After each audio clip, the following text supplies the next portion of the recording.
everybody, to the first of 6 budget information sessions for Pinellas County Board of County Commissioners. We have a full agenda of presentations, and before we get started, I wanted to go over a letter that each of you have at your desk.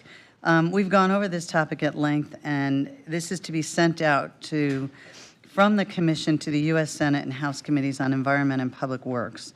The letter outlines the importance of including language in the Water Resources Development Act of 2024, directing Army Corps to abide by the project's agreements already in place. So I know already we've heard from 2 of you for some grammatical changes, but what I need to know is if you all are okay with the letter in concept and if we can go ahead and send that out. So I kind of need some nods or shakes of the head. I see some. Oh, okay. But other than grammatical, are you okay with the concept of a sending? That's, yes. Commissioner Latvella? Perfect, great. So if you can get those changes to Ashley, then she'll make those corrections. All right, and if we want to get started. All right, good morning, Commissioners. So today begins the process for the 2025 budget. We have a lot of detail we're going to go through about where we've been, how we developed the budget, and it really sets a groundwork for more discussions this year before we finalize the budget effective October the 1st. So today we're going to just outline some basic parameters, and then we'll get into constitutional and departmental request, and then we can as we get through the 6 days of budget meetings, we can then schedule additional work sessions to talk about more detail. Ultimately, I'll bring a budget recommendation to you. I think it's on July the 16th. Is that right? And then we'll have budget work sessions after that. To start out today, if you can pull up the slides. When we got at the strategic retreat, so this was really the 25 budget. The 24 budget. And so you can see the general fund represents just over $1 billion. You can see the breakdown of the various constitutional officers and where the money is currently outlined. Let's go to the next slide. You can also see that one of the things that we heard from the strategic retreat is that you were looking for a percentage growth of property tax receipts to be rolled back that we cap some of that growth. That was another discussion point that I heard loud and clear, excluding unfunded mandates. And I'm going to come into what actually came out of the legislature this year, but that continues to be a concern as we see continued pressures on our budget, both from inflationary pressures, but also from unfunded mandates. We know that the budget needs to be balanced, and it needs to be balanced with recurring revenues, not use of one-time money for ongoing cost. We're trying to use other funding sources when possible, rather than the general fund, and that fees need to be gradually increased rather than waiting 10 years and then seeing large increases in fees to support those various services, and that our reserve policy remains at 2.5 months. We've worked with our constitutional officers, our appointing authorities, diligently in crafting the 2025 budget. As you're well aware, there's no major FRS bill. However, the actuarial amount still increased our Florida retirement system contribution, which is a statutorily mandated cost, and that did increase. It significantly increased in the sheriff's office. It increased a little bit for non-sheriff office cost. But it didn't have the 3% COLA, which would have had a drastic impact on our budget. The county administration departments, the departments that report to you, they've generally submitted a flat budget, and in many cases actually reduced their budget.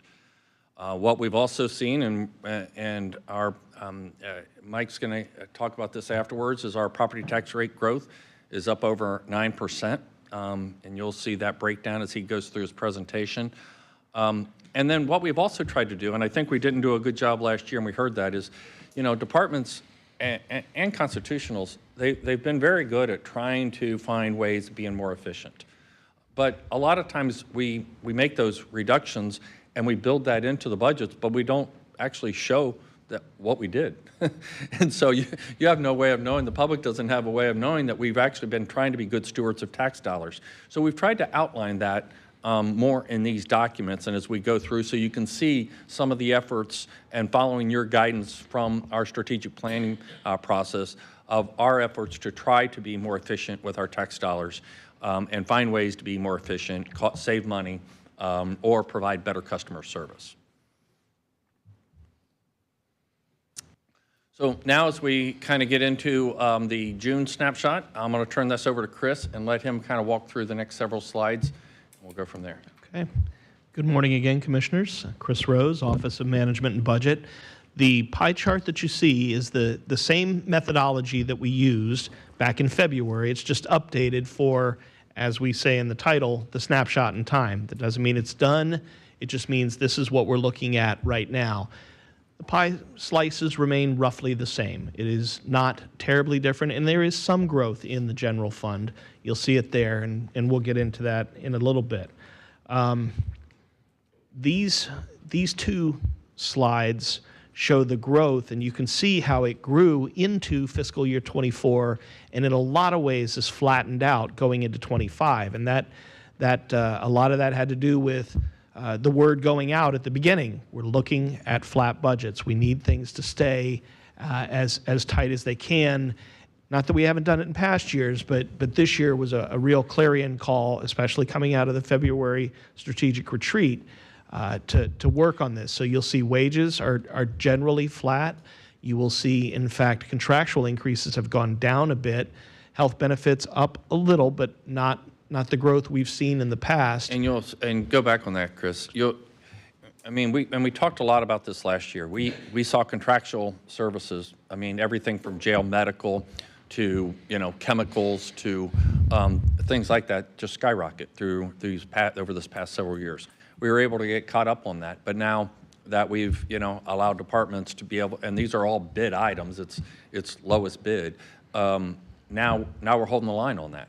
And so we're actually, you see, between last year and now, we're reducing. We've taken a real concerted effort to reduce that cost. When I get down, and you'll see that when we get into individual budgets, we're holding our healthcare benefits pretty much flat. However, the sheriff, when we get into sheriff's budget, saw an 18% increase in its healthcare cost. And so, so it doesn't necessarily play out everywhere. You see differences in different areas because they have their own healthcare plans. So. I just wanted to point that out because it's not necessarily all flat everywhere. And on our next page here, still snapshot in time. As the administrator said, the Florida retirement system is still growing, not according to a change in law, just the actuarial normal increases, but you'll see it growing there.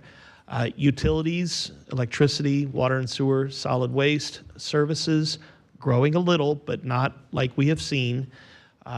Property and casualty insurance, we're holding it flat this year, at least at the moment. We're looking at that still, but all of these are preliminary. But at the moment, property and casualty remains the same.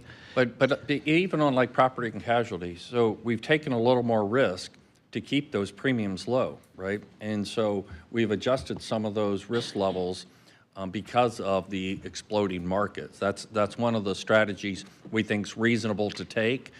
But that's how we've saved money, as by increasing that risk on us.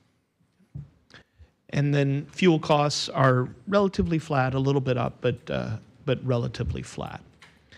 So a couple of other thoughts here in the budget information sessions. Again, it's an opportunity for you to ask questions of all of us that will be in front of you. The meetings are front-loaded this year. We've got some of the larger general fund departments up early in the process rather than later in the process. And it does include preliminary recommendations to increase fees gradually, and it includes preliminary recommendations on decision packages. You'll see that in each case, what the administrator is at the moment recommending. And again, there's some time between now and when we finish balancing to get it done.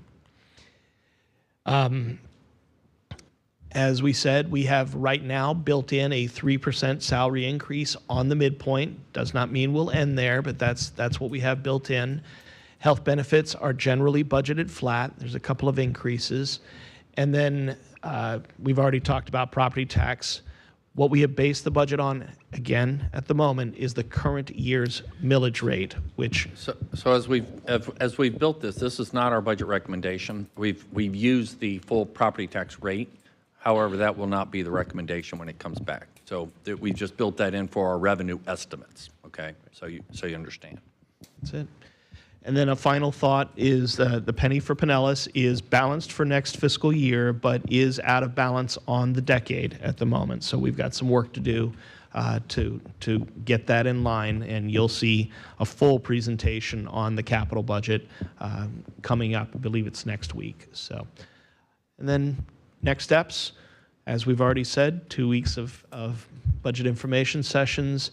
July 16th is when we're presenting the proposed budget. We'll have one-to-one meetings before, after, whenever we need to. And then September 5th and 19th are the public budget hearings leading into October 1st, our fiscal year. And that's it. So questions at this point? Comments? Commissioner Flowers. Thank you. Good morning. Thank you. Madam Chair, do you want us to, if we have specific questions about, like I have a question about the healthcare costs, do you want us to wait until we get to that presentation? No, I would ask the question now. So my question is, you know, if we go through and we do the little health screening and all of that, we get the $500 discount, I guess, off of our insurance. And then there are other things layered in where it's supposed to help us decrease the amount that we pay. Will you all have in the presentation, like how much we've been able to save based on the employees that take advantage and participate in some of those things like the mammograms and the health walk and the nutrition things and all of that? I'm not sure that we have specific savings based upon that. I mean, we all those get layered into hopefully lowering cost. I think I'd have to have HR to look into those specific programs. We don't have that built into our budget presentation. Yeah, I would be curious about the numbers because that should help decrease our overall premiums. I think it does, Yeah. and we look at the effectiveness of those various programs. You know, last year when I come to you, we said we're going to have a 30% increase in healthcare costs. That's what our broker was projecting. I said there's just no way. I mean, there's a spike that didn't make sense. And so we built in a 10% increase last year. We almost hit that 10%. So it wasn't near what the broker had projected, but it was a little bit higher than the 10%, maybe 1 or 2%. We have sufficient reserves to be able to cover that, and we're looking at additional strategies to manage our healthcare cost. That's the reason we think we can keep that flat for this year. And again, watch it over time because we have that reserve level built up in our healthcare fund. It's not the same over in the sheriff. He's seen that spike, kind of like what we saw last year because his was more flat. So I think it's just come in at different times. But we're definitely seeing it's a utilization and it's also increased cost of healthcare services. And so it's a combination of those two. So the strategies we do to keep people healthier are built into that utilization, but you may see a lag in that and getting that return on investment. Okay, thank you. Any other questions? Okay, looks like we can go on to our property appraiser. All right, next up is Mike Twitty, our property appraiser, to give you an overview of what they see. Good morning, Commissioners. Thank you for having me once again. Feels like a bit of Groundhog's Day each year. But the numbers, let's see, here we go. So I know this is the part everybody really wants to see. Again, I know you've seen this graphic in prior presentations. We try to keep it consistent. So the blue bars represent just market value countywide as determined by our office. So that's all property values. The gold bars are reflective of taxable value. The difference is a function of your assessment caps and your exemptions. So just to give you perspective there, that differential there between the blue bar and the gold bar is almost $92 billion. So That's a lot of recapture that still exists hovering out there because of caps and exemptions. About 70% of that is a function of the assessment caps, and about 30% is a function of exemptions. So the exemptions are not likely to change, but the 70% can be recaptured over time. So I'll show you a slide a little bit later that will kind of refresh your memory on how recapture works. And I want to make sure the citizens understand that too, because what it can turn into is, even in a real estate market that can begin to decline, which, you know, we're flattening out now. We're seeing some declines in some areas and still some value rise in some others, but certainly not the dramatic rises that we've seen the last several years. And you can kind of see that even by the rise in the just value there. So our just value increased 6.8% as opposed to our 9.3% in taxable value. So that shows you that the worm is turning there as well, because we're recapturing back more than the market actually grew as a percentage basis. And that's largely because of those that are under the 10% non-homestead cap. So that's basically everyone that's not homesteaded, residential or commercial. And they can move with that big differential. There were so many non-homesteaded property owners that were protected by the 10% cap with the dramatic rise in the market over the last several years. We're moving at 20% the last couple years. So they were receiving that protection under the 10%, which means a lot of them are moving the full 10% this year, even though the market overall only moved about 6.8. Does that make sense? So I just wanted to point that out. New construction. Yes, sure. Commissioner Eggers. Yeah, that includes the 10% cap on all of the Airbnb stuff, Everything that's not homesteaded. everything So non-homestead. everything The only non-homestead is automatically under the 10% cap. The only thing in addition to all of that would be first-time buyers that aren't reflected as far as the percentages. Well, yeah, you still have cap resets on new sales. Our sales counts are down dramatically. We're back to, or I'll show you a graphic where we're back to probably 2013, 2014 type sales levels on residential. But yeah, so recapture from sale cap resets are in that as well. Thanks, Mike. Mm-hmm. So new construction here is the red line, red off the right axis, and you can see dramatic jump in new construction for this past year, about 1.75 billion. Actually, it's up. It's actually creeped up more since this presentation. It's about 1.77 billion. So that's about a 71% jump from last year. You can see we've been hovering around 1 billion plus or minus for the last several years. This year we had a dramatic jump with a lot of, you've seen a lot of construction going on around the county. About over 900 million of that's in St. Pete alone, which probably doesn't shock anyone. And we'll still have obviously more coming online in coming years. I mean, we had one project that was over $300 million just by itself. So, some of the larger condo complexes in downtown.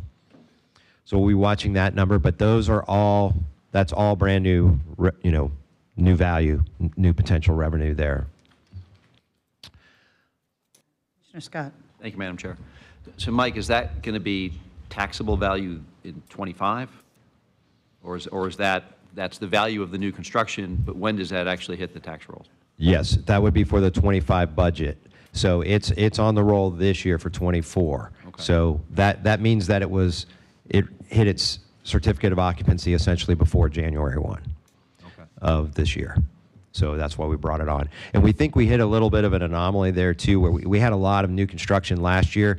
I thought the number was going to be a little higher than $1 billion last year, and it was right around $1 billion. And some of that's just timing. Some of it finished in February or March instead of hitting, right at or before January 1. So it missed last cycle, but it came on the roll this year. Do you have any thoughts or projections with everything that's going on in St. Pete particularly, of what that might look like over the next 5 years? For new construction? Yeah. They still have some big things that are moving right now. However, I know of several projects that have been mothballed in the multifamily area, big projects that because of rising insurance costs and the rising interest rates, those two parameters in general have, and reduced rent growth, those things all in combination have made the deals not pencil out. And so they've been looking for new ways to finance. Right. So, and they just haven't been able to come up with those dollars yet. Right, okay, So I think we're gonna see a slowdown in new construction. thanks. So that new construction, this is basically how it breaks down, that 1.75 billion that was shown on the prior chart. About 63% in residential, 16% in multifamily rental apartments, and the balance of commercial property in the 21% piece of pie there.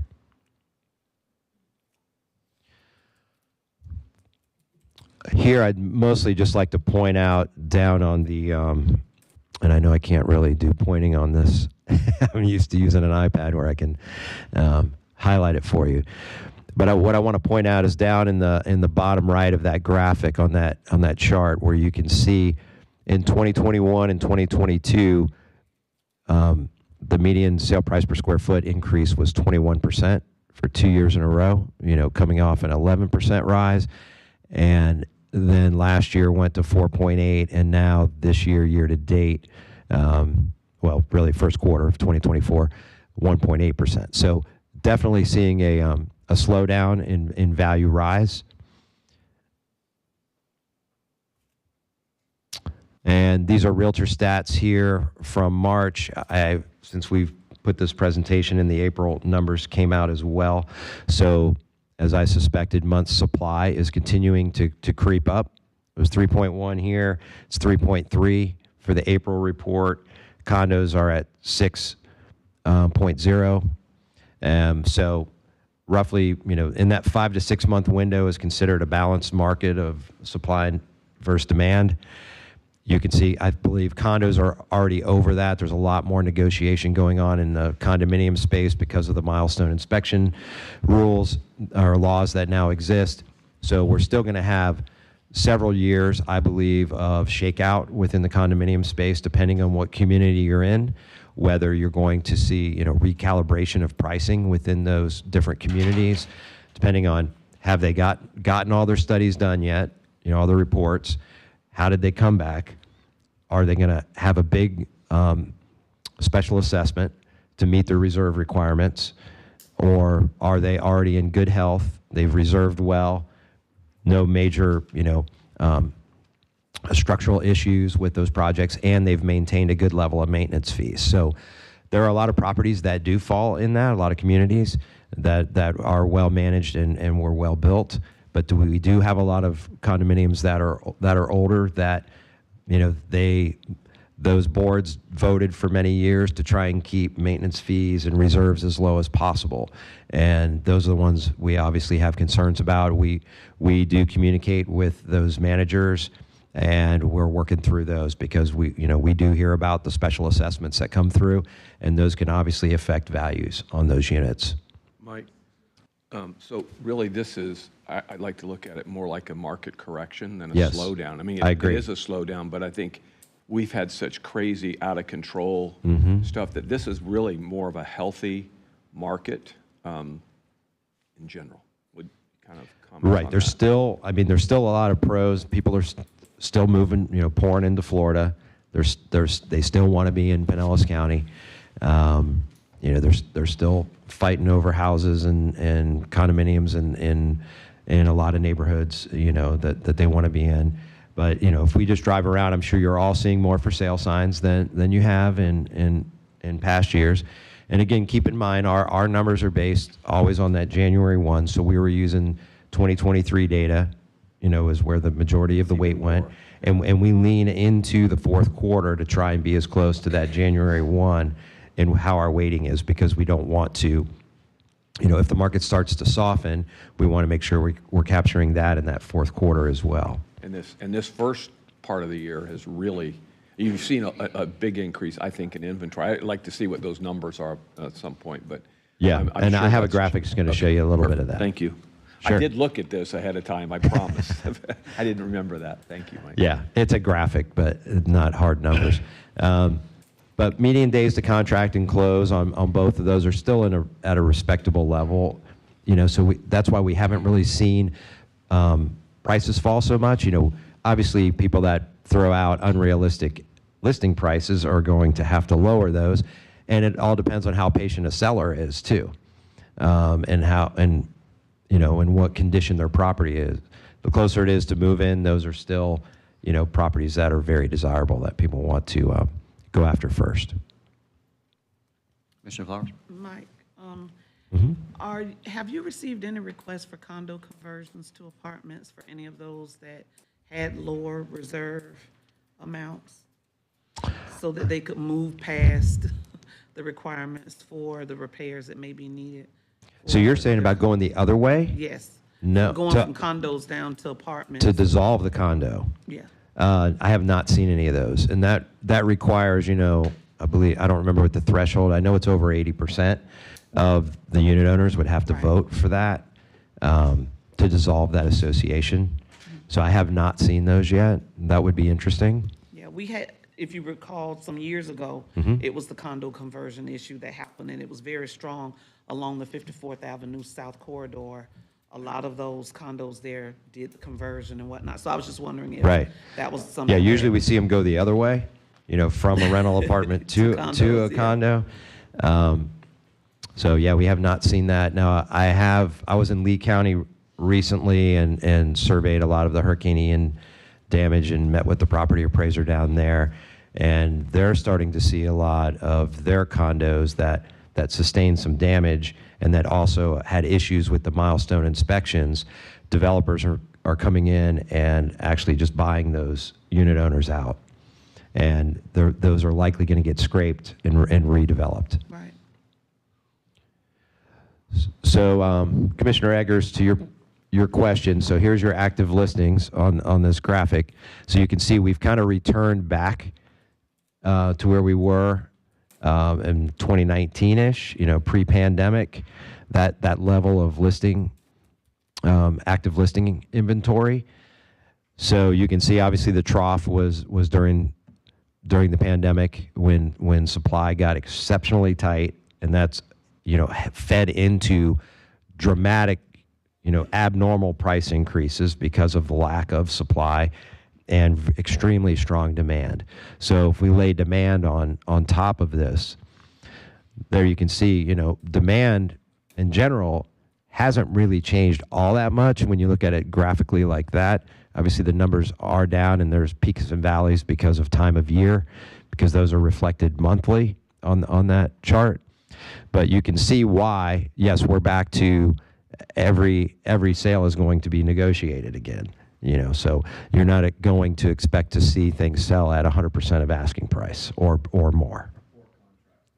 Right. Yeah, no, I'm hearing more and more people are, they might have an open house and they're just hoping they get somebody to come in. So yeah, there's a lot more to choose from out there right now. But the interest rates certainly aren't helping that, and the insurance rates have not recalibrated, in spite of the legislative actions that have been made so far. And then obviously a new buyer faces a cap reset, so real estate taxes are going to be, more painful for them than a longtime owner. This just kind of reflects that trend on single family of the reduction in sale counts over the last several years. So you can see it basically comes down from the top. The lighter the dotted line, that means the older the sales year. So you can see we're kind of mirroring what happened in 2023 at this point, which is after it was mid 22 when the interest rates started to change and have an impact on the sales, and that's where you can see those lines started to come down some. Condominiums similar.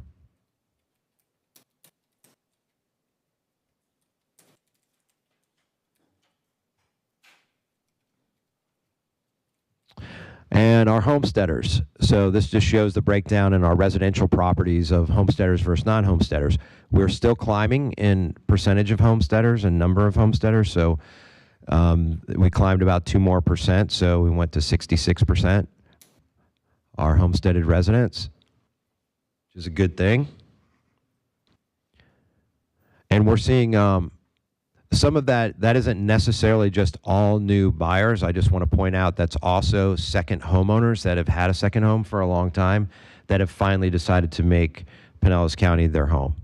So they finally sold their home in Chicago or New York or wherever it was, and now are claiming that this is their primary residence. And trust me, we check to make sure they don't have a primary residence somewhere else. So that is climbing as a result of that. But something I want to point out there that a lot of people are not aware of, if you change status from a non-homesteader to a homesteader, even though there's no change of ownership, that still creates a cap reset. So it's the same as a sale as far as the treatment of the cap. So that is catching a lot of people off guard. We are messaging that, and we're very proactive about, if somebody comes in and they're filing for homestead at the counter, we coach them on that and say, look at the numbers and say, this probably isn't a benefit for you until maybe 3 or 4 years, because you have so much under the 10% cap to still recapture.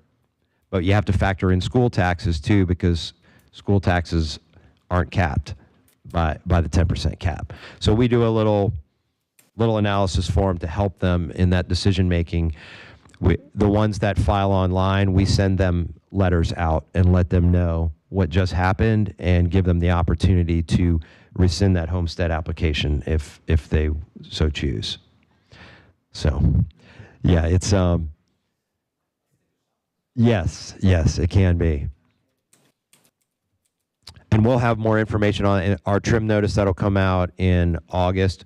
Our informational flyer in there will also address that issue. We made sure to highlight that because the last 2 years we've really seen a big increase in number of those that are trying to homestead non-homesteaded properties. So I just wanted to make you all aware of that. If you have constituents come to you and say, how can that happen? I didn't sell my property and my cap reset when I filed for homestead. I thought I was going to save money, but they didn't realize how much they were benefiting already from the 10% cap.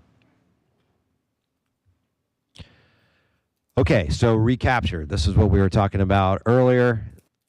There's a lot going on this chart, but really just, again, the blue bar is your just market value. The gold, in this case, is assessed value instead of taxable, but assessed value is your capped value. In this example, it's really looking at more of a 3% Save Our Homes maximum cap, but you could apply it to a 10% non-homestead cap as well.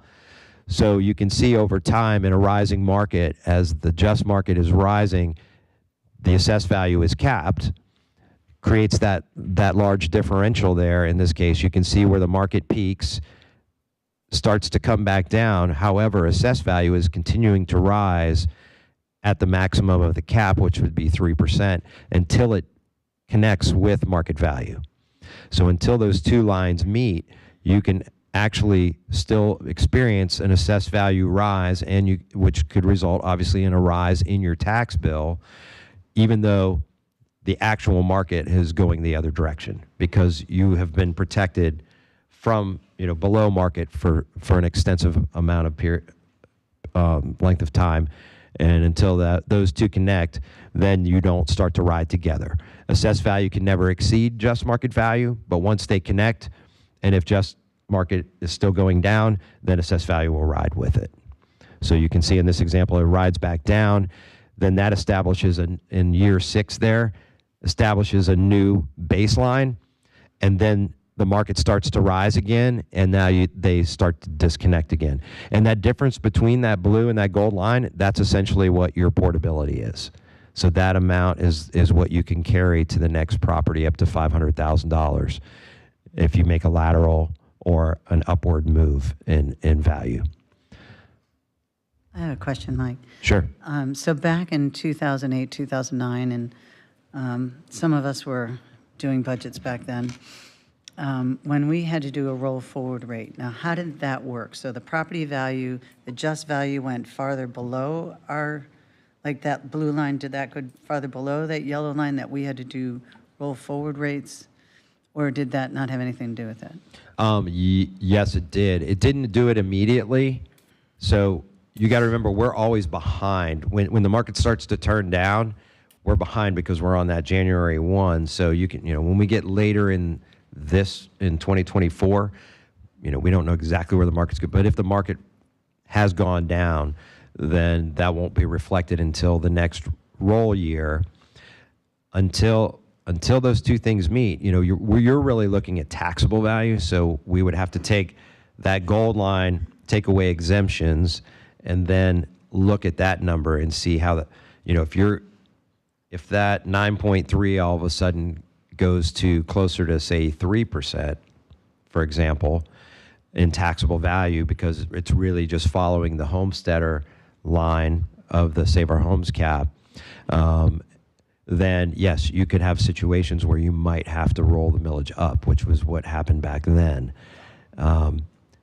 It's really a taxable value thing, so it's kind of all bundled together. Oh, okay. Well,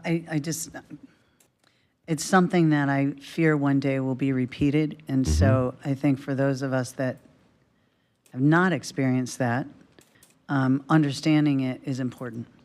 And I Right. just didn't know you got a great diagram here, but in 2008, when the property values plummeted, and I Right. mean plummeted, and so we had, I think, 3 years in a row where we had to do roll forward rates just to Right. get to the same budget we had the year before.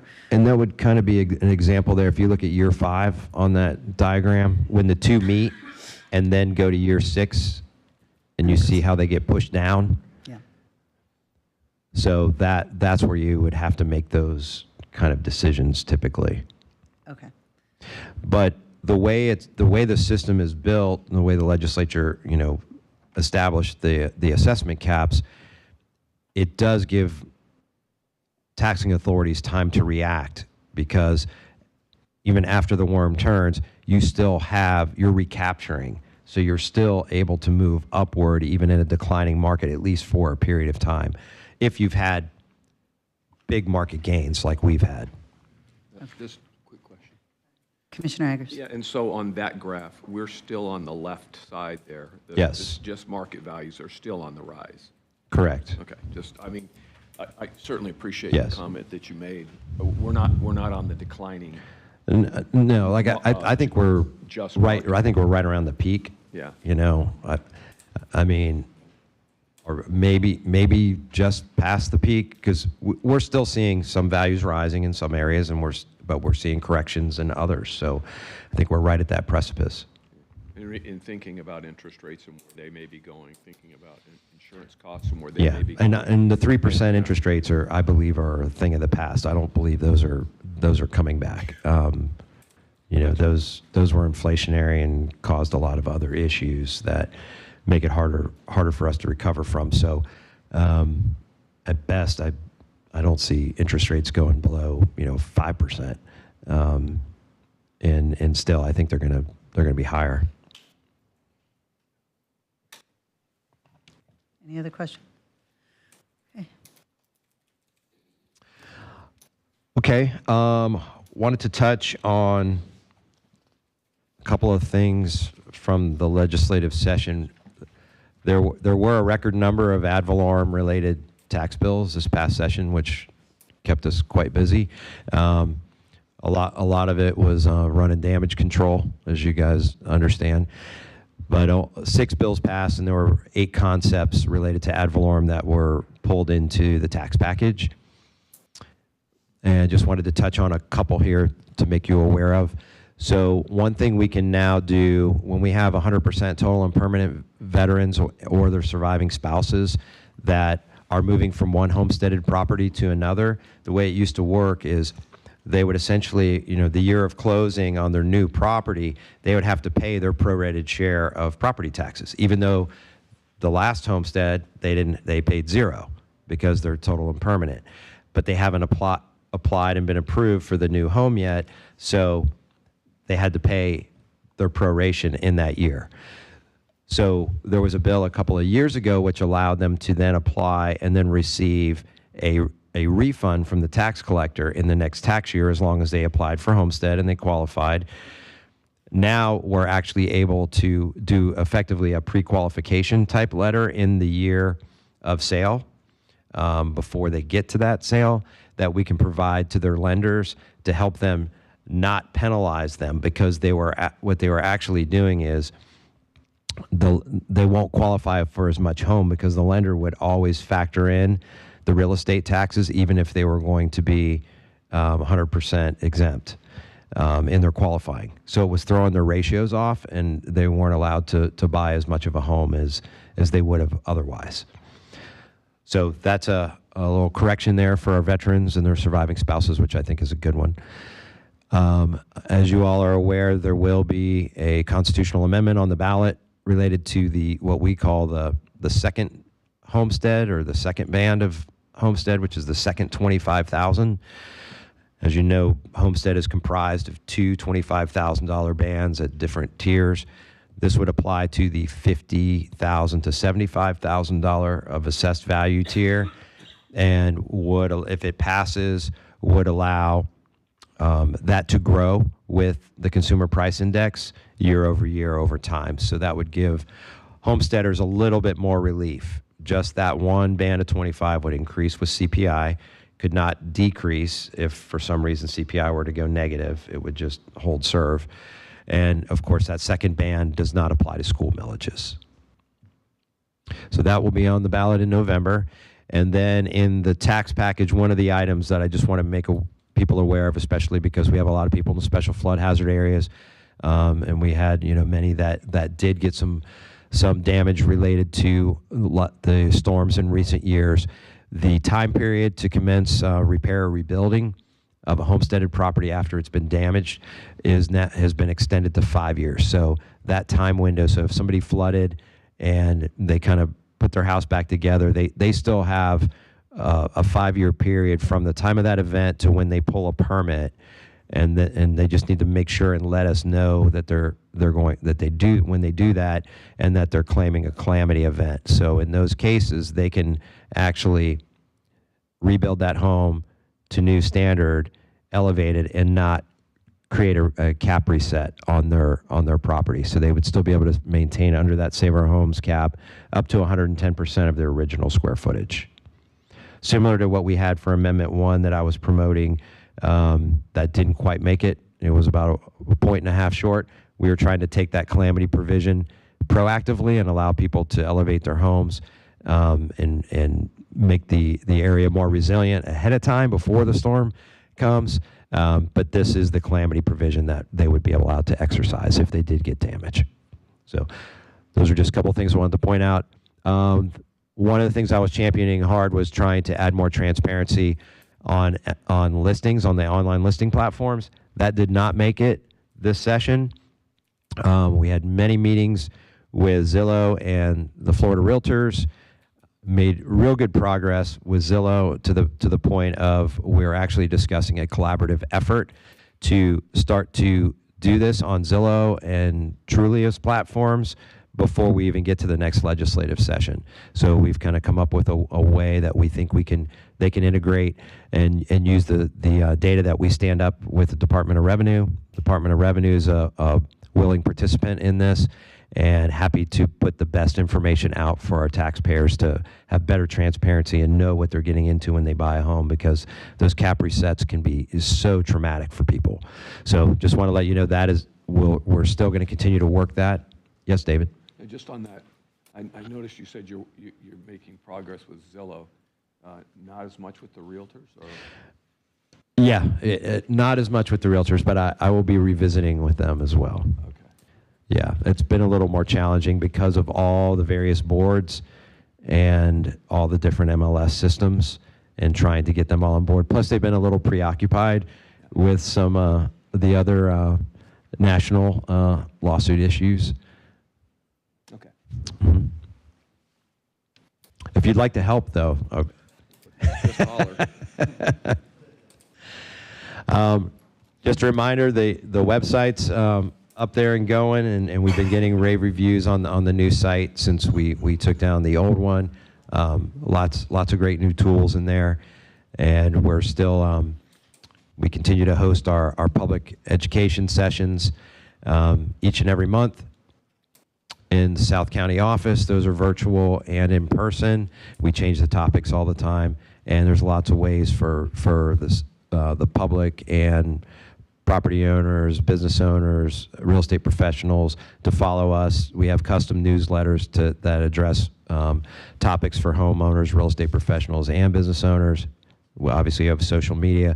And our past educational sessions are all published on YouTube as well, so you can go in there, and we have a lot of new website tip videos and things like that as well. So just a reminder, our next session coming up this is National Homeowners Month, as declared by the realtors. So we're celebrating that with we're doing a session on helping homeowners navigate the different website tools within the new site, just to help them understand how they can leverage things out of the website better to make them more responsible and knowledgeable homeowners. But there's just an example That of some of bullet them. point for, notifying on sales of property, on property taxes. See, Yes. there. See. Yes, absolutely. And with that, that's all I have for you today, but didn't want to take a lot of time, but I appreciate you let me come in and do that. I do have a budget, I guess, to present too. But that's the end of the little kickoff. Any more questions for Mike? Just to note, Commissioners, Mike does an amazing job in a very complex system. And he works with so many taxing bodies throughout the county. There's a lot of different taxing bodies, and trying to do these projections, because we're trying to set budgets, we're trying to prepare to work with that type of detailed analysis and constant feedback, and working with us to help do those projections is, just extremely helpful, and we really appreciate all his and his staff's efforts on this. Well, thank you. We appreciate that. And I couldn't do it without a stellar staff. So they do a really, really, really great job keeping everything moving ahead. And I also wanted to thank you all as commissioners. I know you all are looking at addressing the granny flat exemption coming up in the next month or so, as well as potentially raising the low income senior exemption from $25,000 to $50,000. So I think those are good things we can do for our citizens. So I thank you for taking those things up for consideration. And with that, he has a budget now.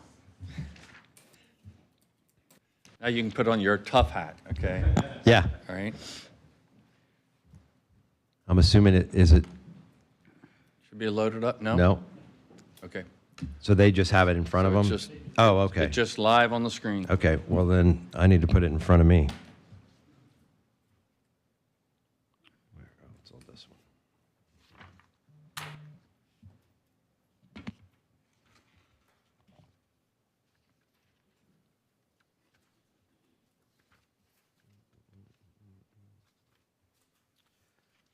All right. Well, so in looking at our budget request for 25 fiscal year. Yeah, I got it. Thank you. You'll notice basically 90% of our budget is comprised of personnel services. So, like I said, we have a great team at the property appraiser's office. We've got 128 positions. Currently, we have, based on the org chart here, it's 117 in seat right now. We're a little low. We're trying to do some hiring, but 90% of that budget request is personnel costs, and obviously they're our most valuable asset in what we do. We do have a lot of appraisers. We have to cover a lot of ground around the county and every jurisdiction. It's not just unincorporated Pinellas, as you know. So it's a lot of real estate to look at. We've got to look at everything with pretty much eyes on within or via detailed aerial review where we can see unimpeded without, trees in the way or any of those types of things, and no change to the property. If we detect any change, we have to be eyes on the ground, boots on the ground there. So the budget overall on personnel reflects a 4.36% increase. That assumes a 3% general increase on midpoint in that number. So the difference there is some promotional consideration. So Commissioners, in the constitutionals, you'll see that they build in a factor in the budget. If we make adjustments to that different than that, then we'll automatically adjust those to reflect any changes that we work with you on. On the operating side, you'll see that percentage jumps up considerably from prior years, but that's really 20% of that 26% is a function of new technology tools that we are updating, some of our valuation tools that are a little long in the tooth, and also we're replacing about 70 iPads for our field appraisers that are ready for recycle. Otherwise, it would be pretty much a 6% increase just on general operating, which is closer to an inflationary type cost there. Back on personnel, a couple of notes there. We do anticipate a reduction in some of our leave payouts, which brings some of our special pay down, but we do anticipate an increase in drop contributions. So those things kind of are working contrary to one another.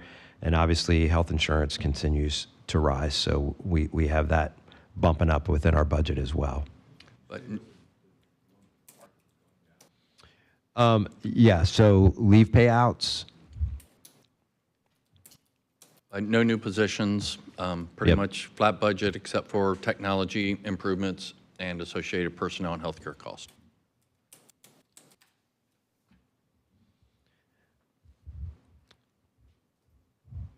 That's pretty much my summary. I'll keep it short and sweet unless anybody has any questions.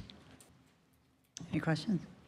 Dave? Yeah, I wanted to echo our county administrator's comments about your department and about the work that you all do. I get so many different calls from different counties where I have friends, and we talk about them, but they're kind of real estate attorneys or whatever, and they always talk about our property appraisers department with high regard, coming from their property appraisers. So it's always, when you ever hear 2 or 3 of those, you know that it's probably a trend. So congrats to you and your group, and keep Thank up you. the great work. Thanks, Mike. Thank you. Any other questions? No? Great job. Thank you so much for being here. Thank you so much for having me. You guys are up next. And Chris and I were just chatting back and forth. We can put the flyer up on the screen. We just got to make a little pivot and put it up on the screen. I think it'd just be easier for everybody to follow. So we'll make that pivot by tomorrow. Good for anybody who might be watching. Yeah, exactly. I think it's easier for all of us to follow rather than follow from the screen. We always have a Hundreds hiccup. and We're hundreds. knocking the rust off for the first assume day, they are. and that'll set the stage for the other days. But I can tell you, too many people who admit that they have. So up next is Human Resources, and so Wade, come on up. So Commissioners, John Wagner is going to present here from the Office of Management and Budget, and Wade Childress, our Human Resources Director, will also be presenting on it. Okay, go ahead, John. Good morning, Chairwoman Peters and Board.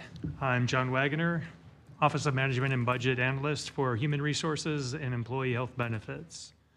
Our discussion this morning has 2 parts: the Human Resources Department and the Employee Health Benefits Fund, which is administered by Human Resources. While these 2 entities are connected, I'm going to present them separately. So the first part of our story begins on page 1 of your package, and it's underneath the summary tables. This story is about finding new ways and better ways.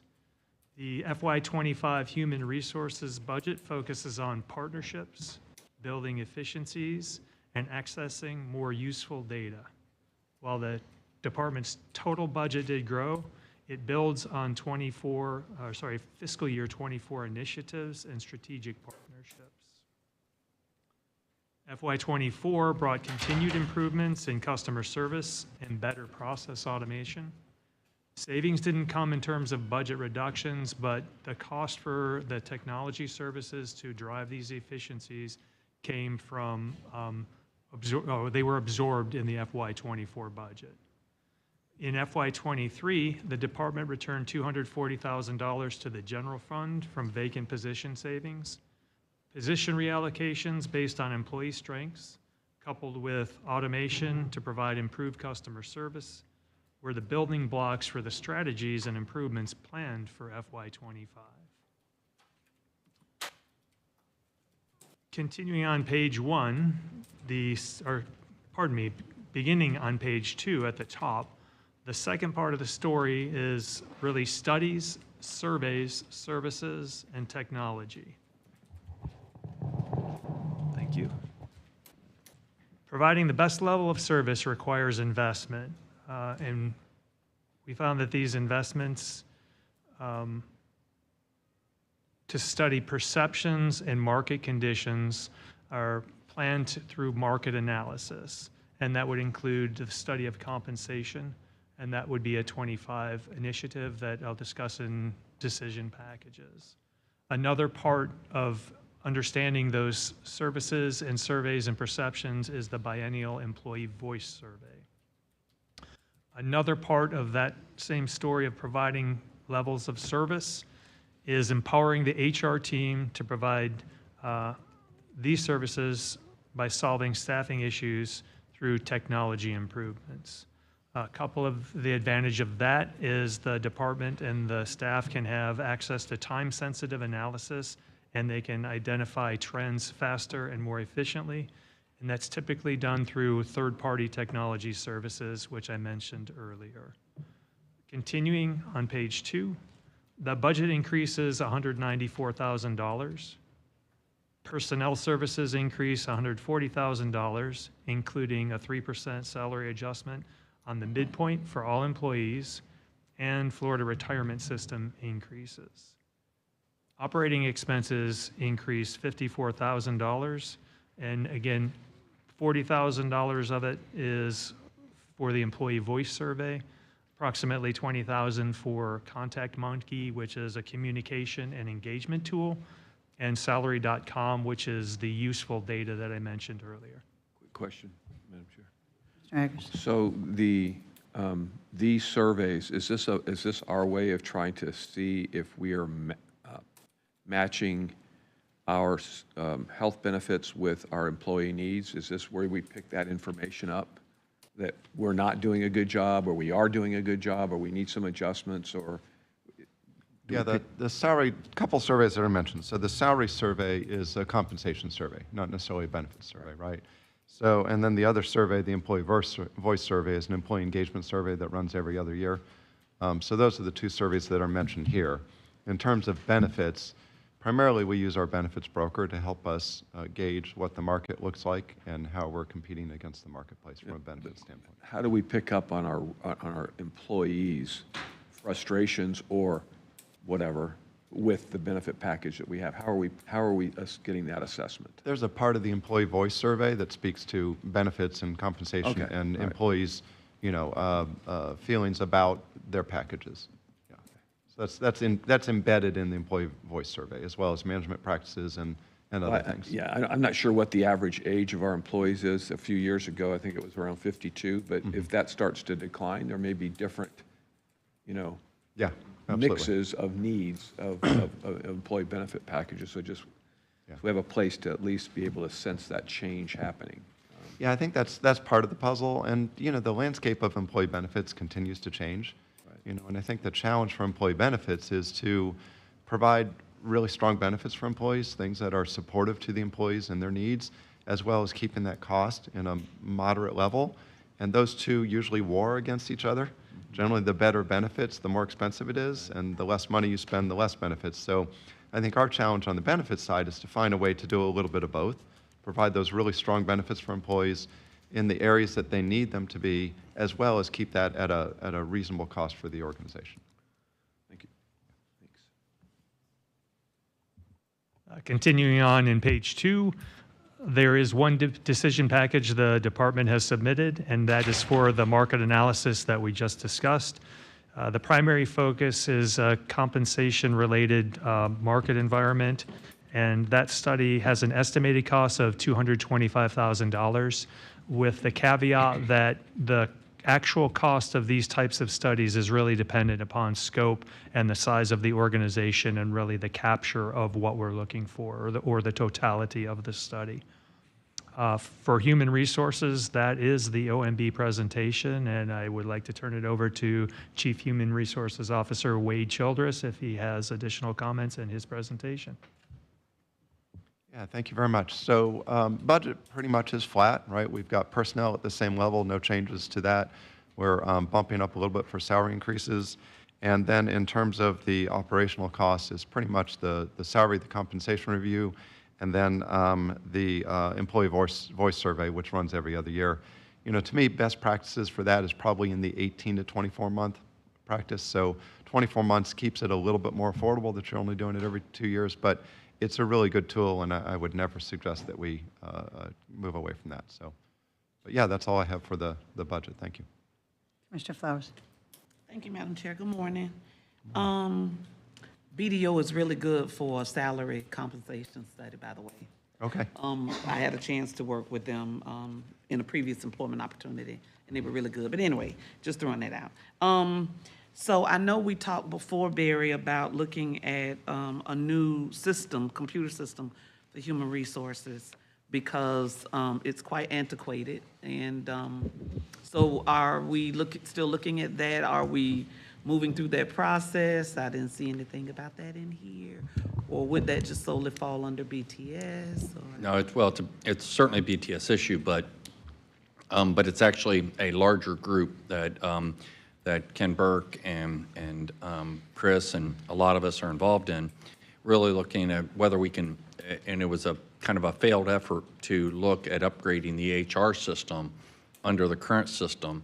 And the decision was made as they were going through implementation to back up and actually reformat and change from Oracle, or bid that out. And so Chris, maybe you can speak to kind of the progression of that and some of the issues they ran into and why we were leaning towards that, although no formal decision's been made at this point. Yes, sir. No, Madam Commissioner, that is absolutely correct. We're moving forward. Instead of spending money on the existing system, we're kind of not fully abandoning, but we're kind of holding in place and looking to a new system. No decision made yet.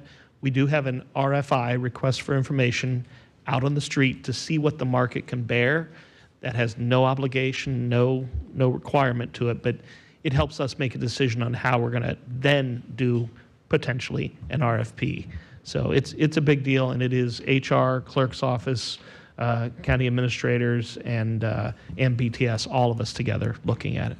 Yeah, systems that are complete systems for HR tend to work better rather than purchasing a system and doing add-ons. Because merging data becomes an issue, whether or not those systems can talk to each other, which they typically cannot. So then you have to manually transfer the data over. And you end up paying more for maintenance and support of those systems when it's not one system. So I've talked to Rodney and talked to Barry, and it just makes it much easier when you have that all-encompassing system, so that when you're potential employees are logging in to do their paperwork, you can monitor each step. It moves much faster for those of us that are trying to go in and do our insurance benefits and all of that during that time. It works much better. So anyway, just wanted to know where we are with that. Because it's going to be costly. It's not going to be cheap, but in the long run, it will save you time and money. It is a huge undertaking. Commissioner Peters has raised the same concerns with this. We went down that effort. We had BTS looking and evaluating, doing an upgrade to Oracle. with the HR module that we actually own, but they had never implemented. Remember, the last module update for Oracle was what, 2010? It's an outdated system. I mean, it's outdated. And so Yeah, you were going to, in essence, have to do 2 full implementations. And that's when they came back to me recently and said, this is too much pain for that. Let's go to one upgrade and actually go to the cloud like we've done with all of our other major systems. And that's the reason they've released this RFI for us to be able to come to you with a decision after we see kind of what's out there and what BTS recommends as a kind of a path forward. Because it's not just there. You've got the same thing on your financials and on your grants management and, you know, and all that. And so it's a big deal. They've been working on it for the last couple of years. We actually had an implementer that we had hired to assist us, and it's been some stalled efforts. Yeah, my last opportunity, it took about 5 years. Yeah. Through conversations, dialogue, interviewing different companies, having them come in to actually demonstrate how it would work, and then us tell them what we need and what we're looking for, then for them to come back and show us what they put in place. Yeah, so, anyway, would love to see a new system. Yeah, me too. And before I go on to Commissioner Justice, thank you, because you just beat me to the same question. And I think I've asked it every year for a lot of years now. Yep.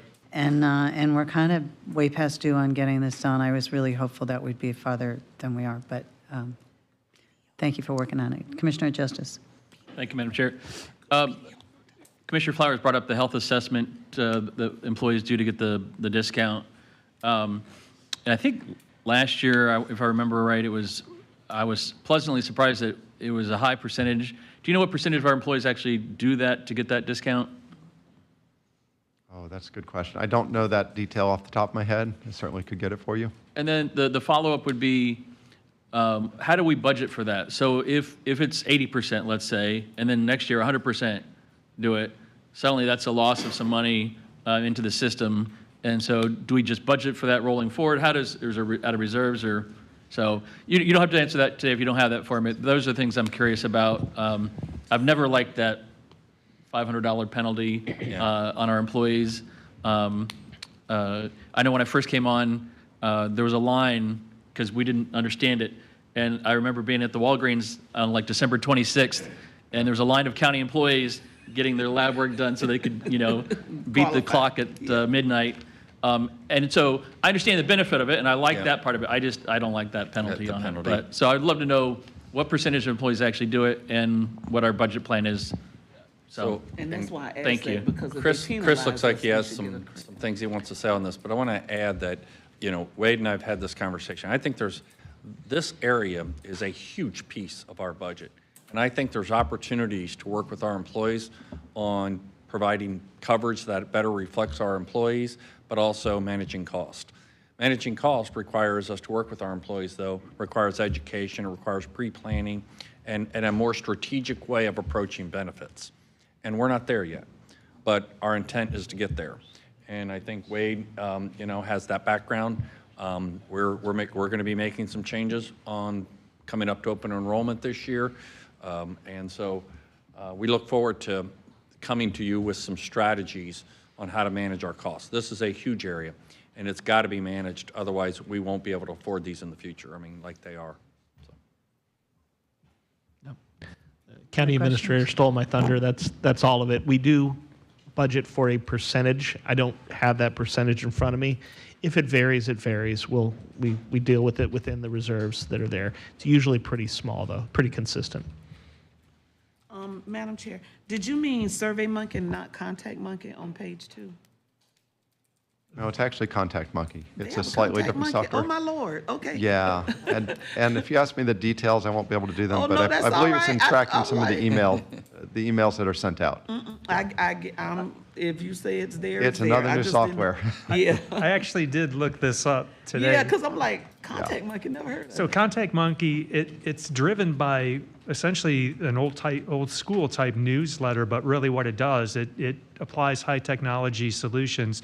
So it measures engagement via email threads and who responds to what. And I'm not sure the depth of how it does all that, but it's actually a communication tool and engagement tool. So it was the initial research I did on it. It's actually a pretty So we interesting. can tell just how many emails were actually opened. We can track the how clicks. many were not. Right, we Yeah. can see who opened it, how long Right, it took how them to long they open it. looked at it. How long they looked at it, right? Exactly. And then from there, we can say, well, what's valuable in the communication we're sending out? And if nobody's looking at certain pieces, we can start to sunset those and we can start to focus on things that people have more interest in. So it lets us really develop our customer service and really focus on what the employees are looking for. So, yeah, Constant Contact has that built into it, so I just thought maybe, okay, sorry. Any other questions? Contact Monkey. Okay. Great job. Thank you. Oh, if I still have to Okay, address you're not done yet. employee health benefits. And that, to reorient us, that's on the top of page 5 of your package, and there is the header, employee health benefits. As I mentioned in the opening, employee health benefits is administered by the Human Resources Department. Because it's essentially an internal service fund used to pay for the county's comprehensive health coverage, this presentation only covers topics for discussion and budget drivers. So the key word and the good news for FY25 employee health benefits is stabilization. The FY25 budget decreased $2.5 million, and that portion is solely claims. And as the administrator, Human Resources can apply the studies, surveys, services, and technology pieces that we talked about in their organization to estimate and get more accurate estimates of planned benefit costs. The per-person charges for employees are budgeted at the same level as FY24, and reserves are a strategic resource to fund any claims exceeding the projected amount.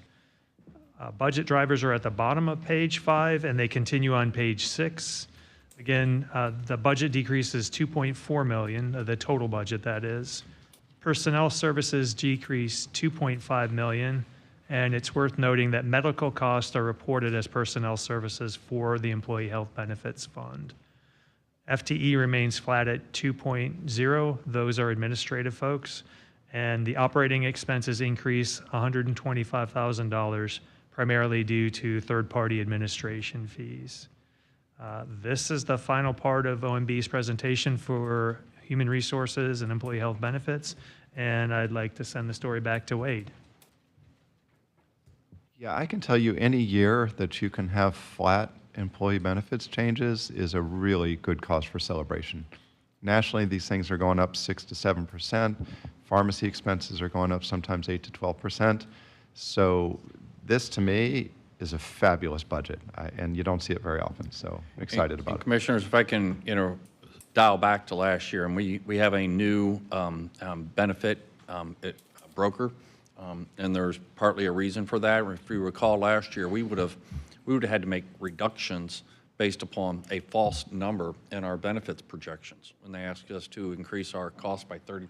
I mean, that's the only way we could have paid for that, right? And that's the reason it's important to get accurate, information in what is a changing time. So I understand the difficulty in doing that, but we put in a 10% last year, and it came pretty close to that. But that reserve level that we have, so we have a very healthy healthcare reserve, but that allows us to be able to go up and down and remain fairly steady to be able to absorb these spikes and kind of figure out what's going on when you have a thing like that. So it enabled us to just put in arbitrary 10%. And if it would have gone up by 20%, we could have easily absorbed that. So that healthcare reserve is extremely important to be able to account for that. We're going through with that new broker right now, and they're looking at all of our past data, et cetera, and stuff to be able to kind of come on board and help us with our future projections, and also our shift in our healthcare coverage. Commissioner Eggers. Yeah, well, you anticipated my question. It was about the reserve, so I'm just trying to make sure I understand. Number one, they're used for, I'm assuming for, surprises that come along. Are they going to be used partially for the capital that we're talking about, the new program that we're talking about down the road? And the third question is, what's that fluctuation been like, say, over the past 5 years on the reserve level? I mean, it's currently at, 175, and it's looking like they want to bump it to 196. What kind of fluctuations have we had? I'm just trying to get at what is normal. What should we be having in there? It's nice to feel really, really comfortable, but it's also nice to be prudent and responsible. So just, again, some kind of historic picture of that. Wade speak to his own, experience and stuff. I think our healthcare reserve's a little too high. But that, we've had, last year, we saw that spike and those projections at 30%. We probably would have drawn that down. I think we could use some of these for implementation of an HR system. I mean, it's general fund. Now, remember, this comes from all funds, so any reserves have to be shared with any of our enterprise funds, or, they're not all general fund. And so we'd have to account for that. But, some of it could be, but I think a healthy healthcare reserve, what that amount, we can look at what a normal amount would be. But it's the last couple of years with these changing markets, it's been, at least it gave us that cushion. But it probably is too high. Yeah. Yeah. Yeah. Commissioner Scott. Thank you, Madam Chair. And how do we figure those reserves? Is it so much per employee? Is it based on actuarial experience over the average over the last 3 to 5 years? Or how do we come up with what that number should be? Well, it's claims, right? I mean, go ahead and speak to it, but it's, we project out, I put in 10% last year, and now it's going to be based on our actual experience, and what those claims are. So we look at our loss runs over the last, 3 years, 5 years? That's where the broker comes in. It's so important, and they're trying to do those projections. And what I want them to give me is a confidence level. I'm never going to get a confidence level of 100% because that means I'm fully funding up the worst case scenario always. And so I need to get a confidence. It's kind of like we do with risk policies, on insurance. Give me a confidence level that, and if I have a reserve, well, then I can go to a 75% confidence level. I'll have enough money in, because if it does go over, that reserve allows me to cover, that cost.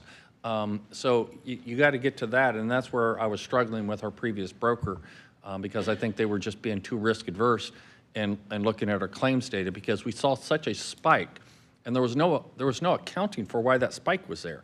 They said it's utilization. Well, I get it, but when you have 5,000 lives covered under this plan, that should that should account for people getting sicker or this year or that. You shouldn't see those types of spikes with such a large pool of employees.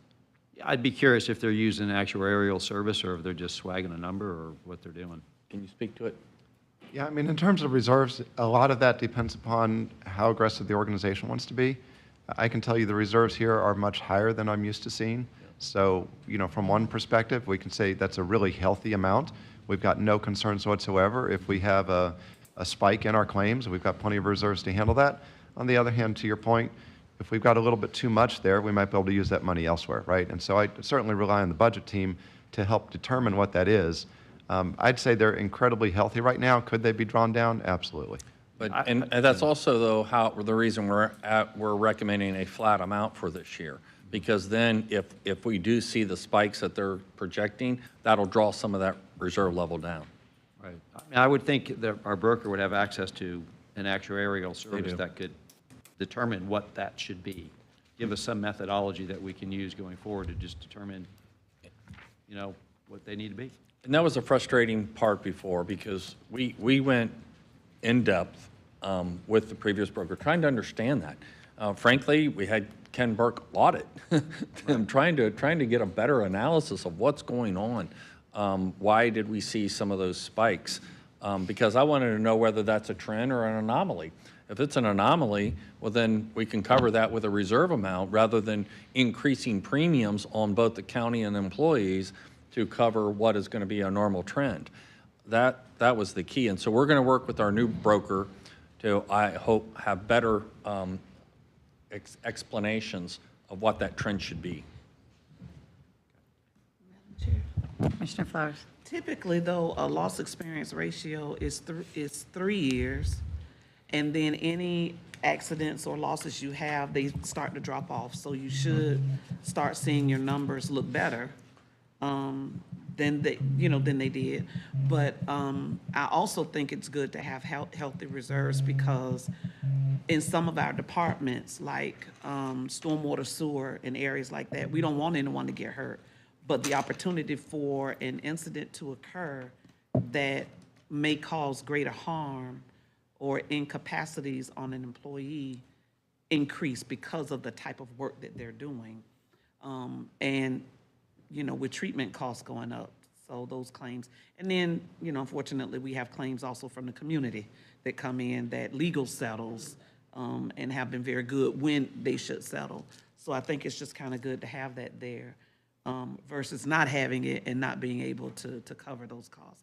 But I know typically loss experience ratios are like 3 years, and then your claims are supposed to fall off, so they're not using those numbers when they look at your new adjustment costs. And we're self-insured on our health care, so it's our actual experience. Right. But on our other coverage issues, that's how they use that. But hopefully, we'll get our broker in here and we can kind of go through what they see as they get further in. They've only been on board, what, a month? Couple months. Maybe now. 2 months? Yeah. So, but that was the frustrating part last year. And frankly, we didn't use them. We made our own guess. And that's not a good place to be. I think that'd be a really good idea. Sure. Go ahead. I may be counting wrong, but on the graph that we have for human resources, they have 40 employment positions, 2 which are vacant. One, it says management intern. So even if you reduce that number by management intern and 2 vacant positions, you still come a little bit higher than the 34 point whatever FTEs. Am I reading that wrong? Yeah, I mean, in my mind, we've got 35.4 in the HR side, 2 in the wellness side. Call it. So you're splitting 30. them out, okay? Yeah. Because here on the chart, they just have them all. And the intern was here for a few months and isn't really included in the budget. I It was didn't just, yeah. separate out the wellness, I just looked at it because it's all under one. Yeah, it's been a learning big- lesson for me as well. Okay. We've got the 2 wellness people are in the benefits budget. Okay, And the all right. 35.4 are in the HR budget. Thank you. Thank you, Madam Chair. Any other questions? Okay. Madam Chair, we asked the sheriff to come about 11. He's not here yet, so we can either go to administration or take a break at your pleasure. We can go to administration. Okay? Great. Thank you.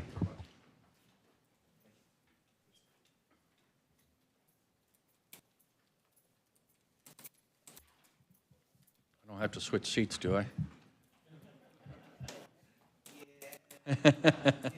Go over in the hot seat. Is that one wired?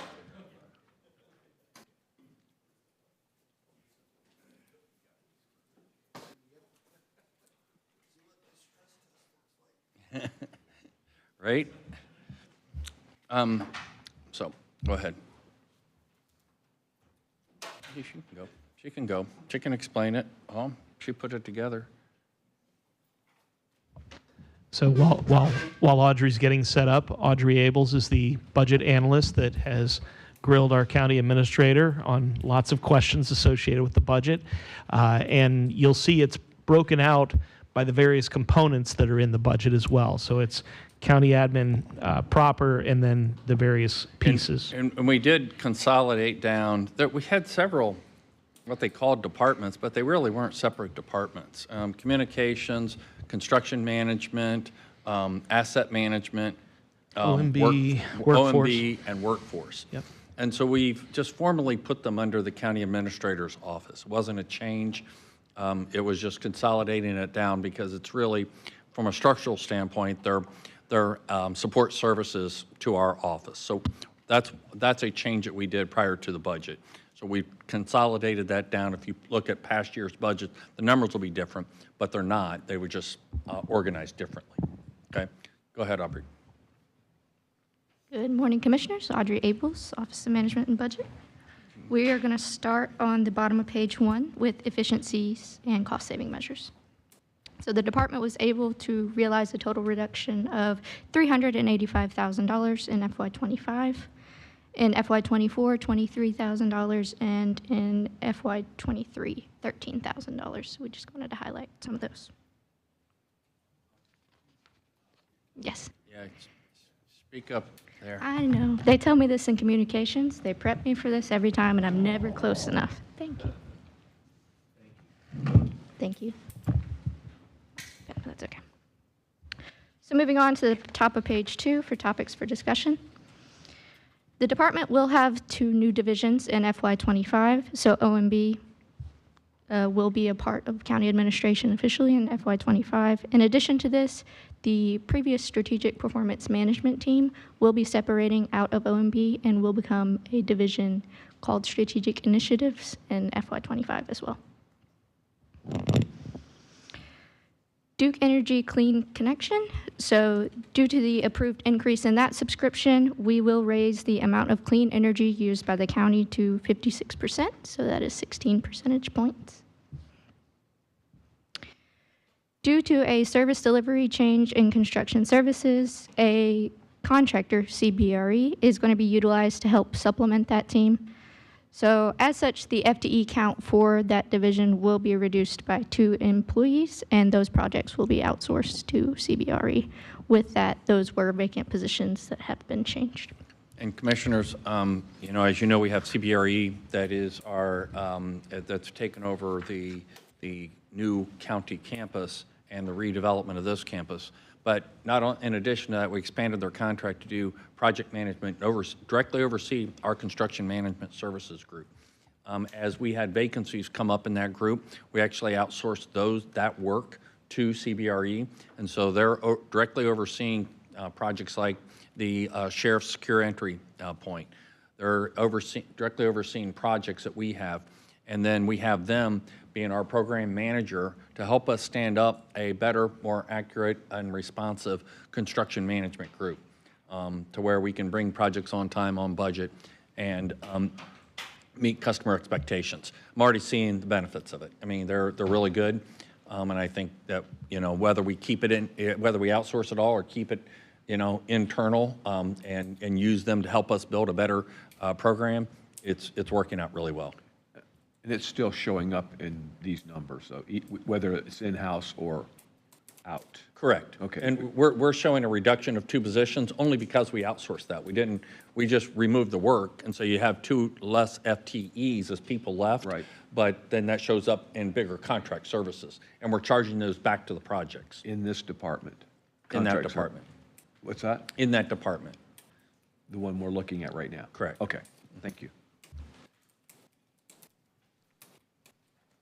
So back in the middle of page 2, workforce relations will serve as the main point of contact for the BCC department regarding disciplinary action.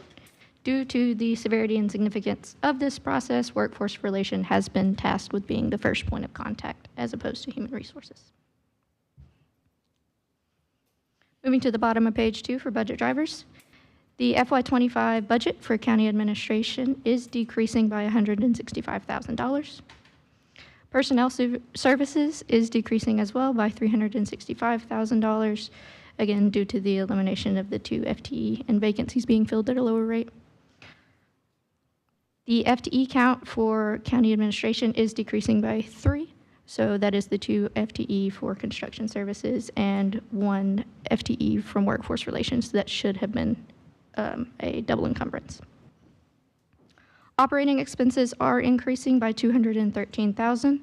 $92,000 of this is due to an increase in the service level change, so construction services, so that is increasing by $92,000, which Barry pointed to is offset by the reduction of 2 FTE, which is about $270,000.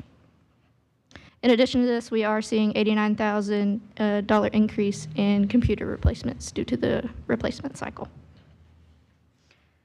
Moving on to the top of page 3, FY25 decision packages. There is 1 decision package request in county administration that is to add 1 FTE for workforce relations upon the director's retirement. That's what Rodney wants. That's not what I'm recommending, so, just so you know. Correct. That is not currently reflected in the budget and is not being recommended by the county administrator. We double encumbered, when we brought Cedric on, we double encumbered that position for Rodney. So they had a net increase of one position because we delayed Rodney's retirement so he could get some of these training programs up and running and some of our performance management in the departments tied back to our compensation package, or I'm sorry, our performance evaluation package. So we actually had increased by one, and we're taking that back down to where it should have been. So they want to keep it. I got you. I'm Okay, just saying, thank you. no, we need to do what we said. And I'm not going to ask departments to cut back and then increase my own staff. So I'm not recommending it. And commissioners, in the middle of page 3 there, you'll see something new this year. We are highlighting some capital projects in the general fund, in the governmental fund departments. So we've got Tim way back in the corner over there who does the construction services, mainly the vertical construction. And we've got 4 projects here that he's working on. We do not have a construction budget for the new campus because it's just not time yet. It's not ready to get in there. But these are 4 that the construction services are working on. I don't need to read them to you. You can see it, and you'll see the whole penny, the whole governmental later on. Drew behind me, Drew, wave, is going to be presenting as well on all of that. One more housekeeping note, the enterprise funds, airport, solid waste, and utilities, they will have their capital along with their budget. So everything treated just a little differently, but we are tying our capital in with the departments just a little tighter than we have in the past. So I don't need to read them. You can see them there. And we can go to, yes, sir. I'm sorry. Commissioner Eggers. Yeah, just on the point, these are capital projects not in his department. Why are you, I mean, the ones SOE? No, these are departments under our construction management group. Correct. And These so are- they're Oh, listed, okay, which is in your department. which is I in got the you. county Okay. administrator's office. Yeah, I'm sorry. Thank you. And these are big, these are big projects. I mean, and, our construction management group and CBRE, between the two of them, they're, tackling these. These are big projects, require a lot of coordination. Yes, sir. So we're going to be doing that. You'll see that. We have not done that in past years. You'll see it going forward with other, in particular, petty-related projects.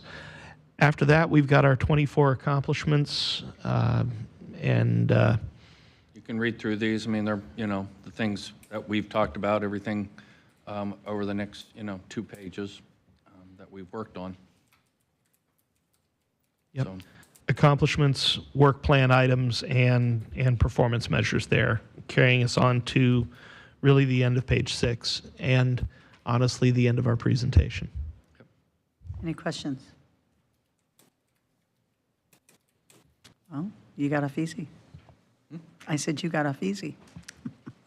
I'm good with that. Oh, wait, Commissioner Scott has one. Oh, man. I take that back, I take Couldn't that let you off back. Nope, she easy. said, we're done. Just on the One Pinellas Business Alliance, could you just Yes. give us a quick update on how that's working? So, had just a couple of meetings. I think there's a lot of promise in that. I actually think, I think we should reformat it, but we needed to get our businesses comfortable with coming in and being able to have frank conversations. I think I said this before. The first meeting, it was amazing how, from an economic development standpoint, we don't necessarily have to do everything, but we can be a facilitator of connections. And the first meeting that I saw businesses that were talking about training needs that they had, and I had the president of St. Petersburg College sitting across the table, and him saying that, man, we used to have this collaborative with St. Petersburg College, and she said, well, I'm here. What happened? And it was, they had worked with a professor, that professor left, and nobody replaced it. There was never a changing of hands, and it kind of died off. So there's a lot of things we can do from a competitive standpoint and listening to them. I think there's other things we can do to bringing people together and facilitating a role, and we're trying to outline that strategic approach to that. And I think we have a meeting coming up here in the next month or so, and that'll be kind of that second phase, is to really get that facilitation. we'll get into a couple meetings and we'll come back and give a report to you. I think we need to tweak it, but this is what they asked for, and so we get it off the ground. But I think some of the concern and stuff that they had, I think it's going to be a very valuable tool. I think the engagement's good, and we're getting people there that are decision makers that can really tell us what their business needs are and what they need out of government, whether it be cities or the county or state or education and others. So it was good to have everybody around the tables brainstorming. All right, thanks. So will you remind me next time we have our one-on-one to discuss something about that? Yes. Thank you, because I have an idea. I already talked to Cynthia about it, and she's going to look into it. So just remind me. Yep. Thanks. Will do. Della's taking notes. She'll remind me. Okay.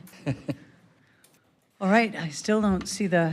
I don't see the sheriff. Sheriff. We can either go to general fund and general government, or we can take a break. It's up to you. I'm good with going on and doing general fund. Everybody else okay with that? All right. All Then right. let's do it. Rolling right along. All right. Be So able to Jim Abernathy. Grab lunch on your way out. Yeah. Jim Abernathy, OMB Budget Manager, is going to be presenting on general government and general fund. And I'm going to give him just a minute to get set up here. But today is a little bit different day. We're going to get into a rhythm with constitutional officers, departments.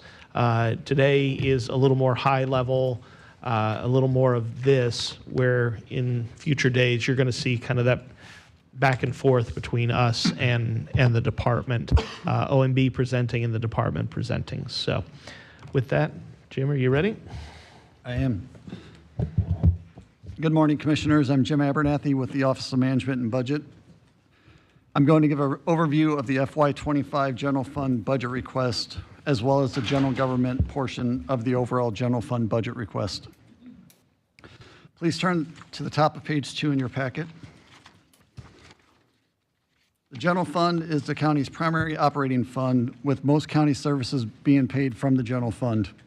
The general fund has the most flexibility in spending, with fewer restrictions on the various revenue sources within the fund. The largest revenue source in the general fund is property tax, with FY25 currently at $609.1 million for countywide millage and $59.2 million for the MSTU. This is based on the property appraiser's taxable values report released last week and the FY24 countywide millage of 4.7398 and the MSTU rate of 2.0857 mils. Other sources of revenue in the general fund are state revenue sharing at $32.6 million and local half-cent sales tax of $53 million. Both of these revenues come from the state and are determined by formula.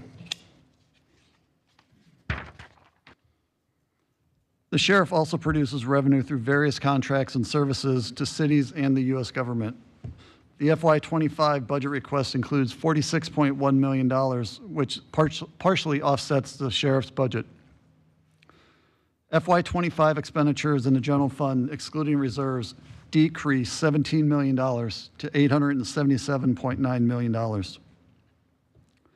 The details of the general fund budget request will be provided by the departments that will be presenting to you over the next several days, as well as those who've presented earlier today.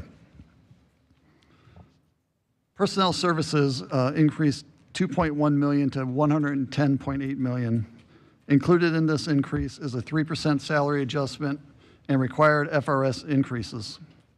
All departments reporting to the county administrator were asked to budget personnel lapse in FY25 to account for a normal level of vacancies throughout the year. This year, departments included $3.7 million in lapse savings. Transfers to the constitutional officers increased $31.3 million to $517 million. Included in that is a sheriff, the property appraiser, tax collector, supervisor of election, the clerk.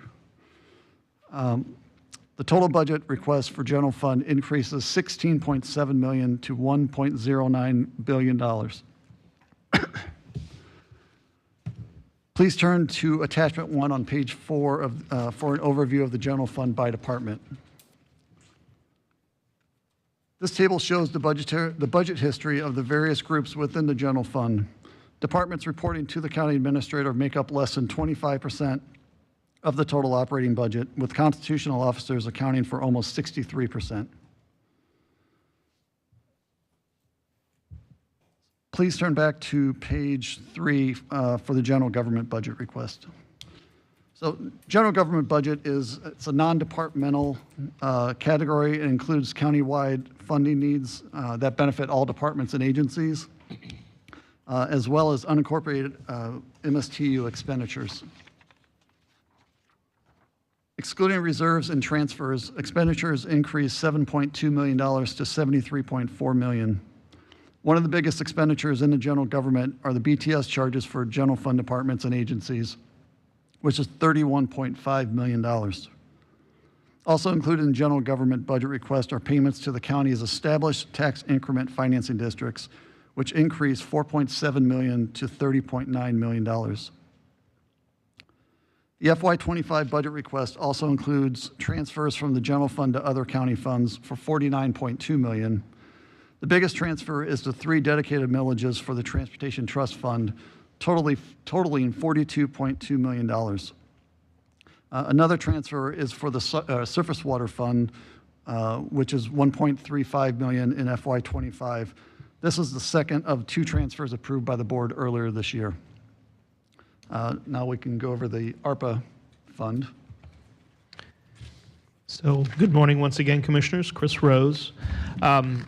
So just a couple of things to say about ARPA. It is in general government, but it is not in the general fund. It is in its own fund. It is Fund 1045, segregated completely away from the general fund, but this is where we keep track of it, is in general government, because again, it's a non-departmental thing. It's a cross-departmental program that we have out there. Things have progressed since the last time I was before you in April, giving you an update on ARPA. We've had a couple of things move from a light green, where they're on a pace to meet the deadline of this December, to a dark green, where they have actually, in fact, encumbered the money. We've come under contract. So we've had a couple of those. We are still looking at 2 projects that we would categorize as a yellow, things that we're watching. They're the same 2 that we brought before, which are the Human Services Software Modernization. And I'll just tell you that it's probably going to be in front of you. The contracts will be in front of you next month. We have just finished negotiating with the contractors that we expect going through the procurement process. So once that occurs, I'm very comfortable putting it into the green category, and we're good on that one. The other one that was yellow, you'll recall, is the mobile home upgrades and utilities, and that is progressing as well. We have weekly meetings on that topic to make sure we don't leave money on the table with ARPA and that we get the job done. So we've got those moving forward. All other projects are on a good pace. They're on a pace that we in OMB, independent of the departments, feel comfortable with. We're going to meet the deadlines. Question. Yes, sir. Yeah, these are all the projects that we're looking at, like public works projects and all the work that they've been doing to try to get them out on the streets, to get bid on and all of that. Yes, sir. I think perhaps at some point, and it's certainly not now, but down the road, getting that department here to show some appreciation for the amount of work that they're putting together on this ARPA. I mean, it's a normal penny projects that we're dealing with, and then layered over top of that ARPA projects. And that's just, I can't even imagine the number of projects that we're looking at, that we're defining, that we're putting out on the streets, trying to get bids on, evaluating. I just think it would be nice to get a short summary of that, but also more importantly, to show appreciation for that department and the work they've been doing. Thank you. And then just one other thought is the way we are budgeting ARPA next year is we're giving ourselves the most flexibility possible, because we've got that short 3-month window between October 1st and December 31st. So if there's a question of how much is going to be spent in one year versus another, we're assuming that more will be spent in 25. So as an example, if a project were $10 million and one group inside of administration thinks that 8 million will be spent this year and 2 million next year, and another group thinks that 1 million will be spent and 9 next year. We're going to go with the larger number next year just to give us flexibility. Does not mean the 10 million changes. 10 million stays fixed. It's just which year it falls into, just so we can make sure we get all the contracts in place. So just a budgetary consideration. Question. Yep. So is there any appetite for extending that deadline? It seems like what we're doing, and this is nationwide, statewide, region-wide, that we're flooding the market with projects and driving prices up. I mean, just doesn't make logical sense. And pressuring to get it all done in a quicker time frame. Yes, So sir. by extending it, you do a lot of things, actually get the projects done, get them done maybe more moderate costs. Is there any kind of discussion about that? So you are 100% correct. There is a lot in the system right now, and your words about Public Works are spot on in that regard. It is tending to drive prices up. There are a lot of other market issues going on, and we're going to talk about that a little bit in the Public Works presentation. There's a discussion of inflationary considerations. It's not our deadline, though. It's U.S. Treasury's deadline. I understand. And we've pushed, we've tried, we've banded together with GFOA, with ICMA, and there does not seem to be an appetite to move that deadline. And because what some folks have deemed as a good thing to look at our infrastructure, and I tend to agree to a point that, you're really hurting the value of our dollar by doing it the way they're doing it. So I think that obviously needs to be pointed out, but way above our pay grade. But certainly folks that we can be in touch with need to understand that. So thank you. Yes, sir.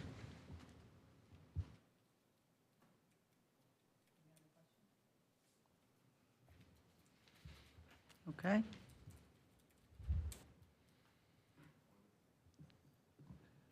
Questions? Not Oh, on you do, ARPA okay. specifically, but. Okay. A few months back, at one of our regular meetings, we had a budget resolution or amendment to account for unanticipated, I think it was general fund revenue. Yes. Where is that reflected in? So that was transferred out, so you'll see it in the transfers line. Jim, correct me if I'm wrong, is this amended budget or adopted budget? It's adopted. Adopted. So you won't see it on this page because it was an amendment to the budget. So the 24 column is what was adopted, not the amended. So if we were to show you an amended, you would see that jump in the transfers line that goes out. And there were, some of those unanticipated beginning fund balance would have been applied to a department's budget to expend this year. So it's not on this because it's something that's being spent in the current year. And what we're showing you in these documents are the adopted budget for '24. Any amendments, if they're going to happen within the fiscal year, they generally won't show up in here. But it is something that we took into account, and we recognized it, and then we're going to expend it this year. Various projects, which there were lots of them that came up. So all that money is going to be spent on projects in fiscal year '24. None of that's going to carry over to reserves or anything for '25? Correct. It's anticipated it's all going to be spent in '24 and will not be in '25. If some of it pushes to '25, we would bring it back to you if we need to recognize it again and move it to FY '25. So FY '25 would not, unless it was a project that was specifically designed to go over fiscal years, we would not have it included in '25 because we think it'll be done by September, by the end of September of this year. And let me give a slightly fuller, this is the general fund we're looking at. So it's a transfer out of the general fund over into capital. So in capital, it becomes a series of capital projects, and you'll see those roll forward. Some of those will get done. Many of them will get done this fiscal year, as Jim said. If not, and you'll see it in Drew's presentation when he does the whole capital plan of which ones are happening this year and which ones will carry forward. But two different funds and the transfer between them. Okay, thanks. Any additional questions? Okay. The sheriff will be here about 12:30, 12:45, so we have some time. I guess we'll have lunch early. Yeah, we do. Lunch is set up. But I also wanted to thank Jim. You know, Frederica had some personal issues. She was out for a while, and Jim really stepped up during the budget process and helped carry it forward. So just really wanted to say a big appreciation to his extra effort. Great. Thank you. Thank you. Okay, so we return at 12:30? Okay.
get to it. This is our Pinellas County Sheriff's Office FY25 budget presentation.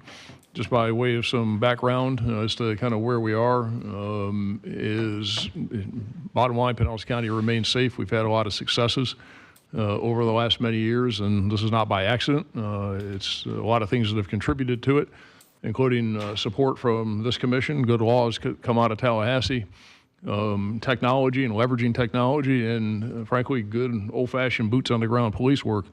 And I don't think there's many agencies that can say this around the country, but we've been able to decrease the most serious crime in our service area, which is the 13 of Pinellas County's 24 cities that contract with us for full police protection, as well as all the unincorporated part of the county. And crime is generally measured under uniform crime reporting, and that's the Part 1 crime, which is the most serious crime that we all care about. And that's things like murders and robberies and burglaries and assaults and rapes and the big deal stuff. And in our service area, over the last 10 years, we've been able to reduce that crime by 63%. And the reason why I note that, and it's a big deal, is because that's crime that has not occurred. That's crime that hasn't happened. And I can tell you about case closure rates, I can tell you about arrest rates, I can tell you about those successes, but those aren't really successes, because that means there's been a victim. That means something's bad has happened to somebody, and we've had to solve the crime, we've had to make an arrest, we've had to hold somebody accountable for it. But the best thing we can tell you is when that crime hasn't happened to begin with, because then there is no victimization, and that means Pinellas County has a reputation for being a safe community. And that reduction is impactful. You know, and many of us have been around for a very long time, and you remember back years ago when Florida had challenges with it. And it affects tourism, it affects the businesses, it affects the economy. People aren't going to come here if you're not safe or perceived to be not safe. So what's really important is that we are safe and we're perceived to be safe. And when you have that type of a reduction over a 10-year period, it's not by accident, it's been by design. And we've had a lot of successes with that. So it's something I wanted to point out. And also is that we're doing it efficiently. We're doing it economically. When you look at the numbers put out by the Florida Department of Law Enforcement, the average law enforcement agency in the state of Florida has 2.4 officers per 1,000 residents. And so we're accomplishing that with under the state average. And the Pinellas County Sheriff's Office has 1.8 deputies per 1,000 residents. So we're not fat, we're lean, and we're accomplishing a pretty significant reduction in that 63%. And we pretty much stayed in this 1.8. Sometimes we're a little bit lower at 1.6, but we pretty much stayed in this 1.8 deputies per 1,000 residents during that period of time. So it's something that I just want to point out because it shows that we're having the successes and we're doing it efficiently. We continue to have challenges with staffing, although we're doing better. And there is light at the end of the tunnel. And some of that light at the end of the tunnel is thanks to you all and what we did last year with the budget by remaining competitive. As I've said last year and maintain, is we don't have to be, and it's not my goal to be, and we shouldn't aspire to be the highest paid law enforcement agency anywhere.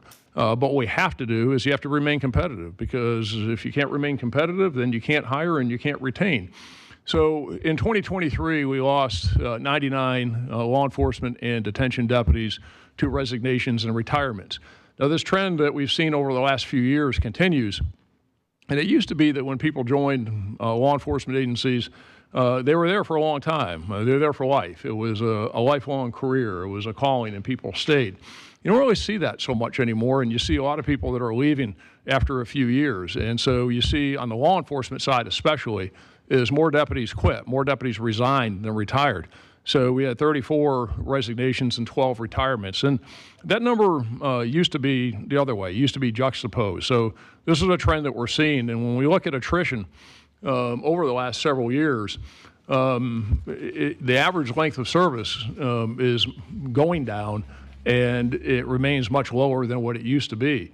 So of those 99 people who left last year, deputies who left last year, is the average length of service at the time they left was only 9.4 years. Remember, that's against the backdrop, and it was recently changed, but it was for a lot of that period a 30-year retirement, and now it's a 25-year retirement. So people aren't sticking around, which poses other challenges.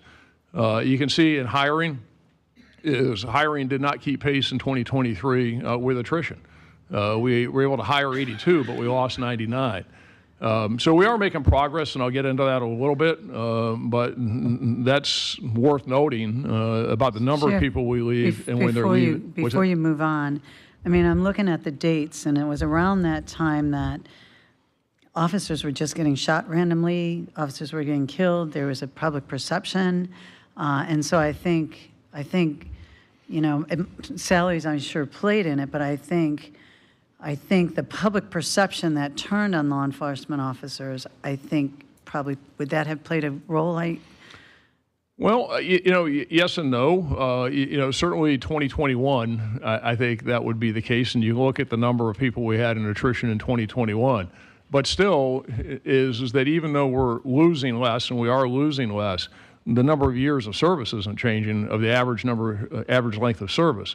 So the fact that people aren't staying around, that hasn't changed. They're leaving, and they're still, when they do leave, and you can go back, you know, here on the law enforcement side is that when they do leave, they're not retiring. And what we do see is they're going into other career fields. You know, I think it's similar to what we saw and you see with people that go into the military. A lot of people go into the military, they go in and they do their service, and they go in for 3, 4, 5 years. They don't necessarily stay for 25, 30, or 35 years. And it used to be in law enforcement is that when people came in, they stayed.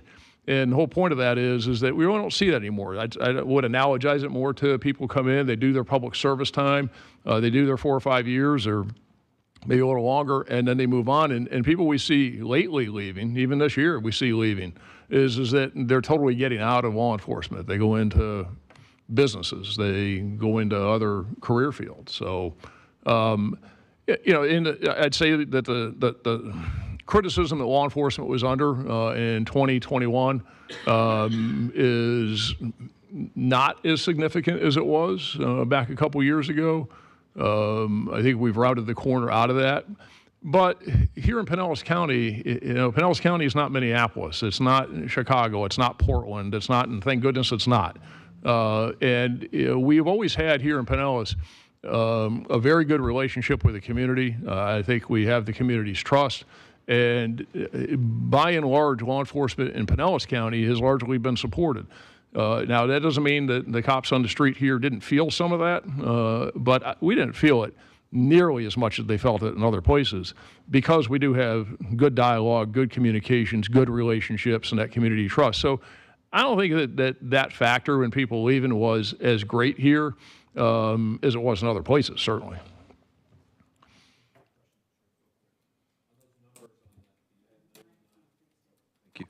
99 that was detention and officers, right? Total deputies, total law enforcement and detention. Okay, and then the law enforcement, 34 resigned, 12 retired. How did we do on the detention side? Was that mostly retirement there? No, yeah, it's interesting. More on the detention side, people do stay and they retire, but on the detention side is that more people go right at retirement eligibility. They don't stay for drop, and people now can do up to 8 years of drop.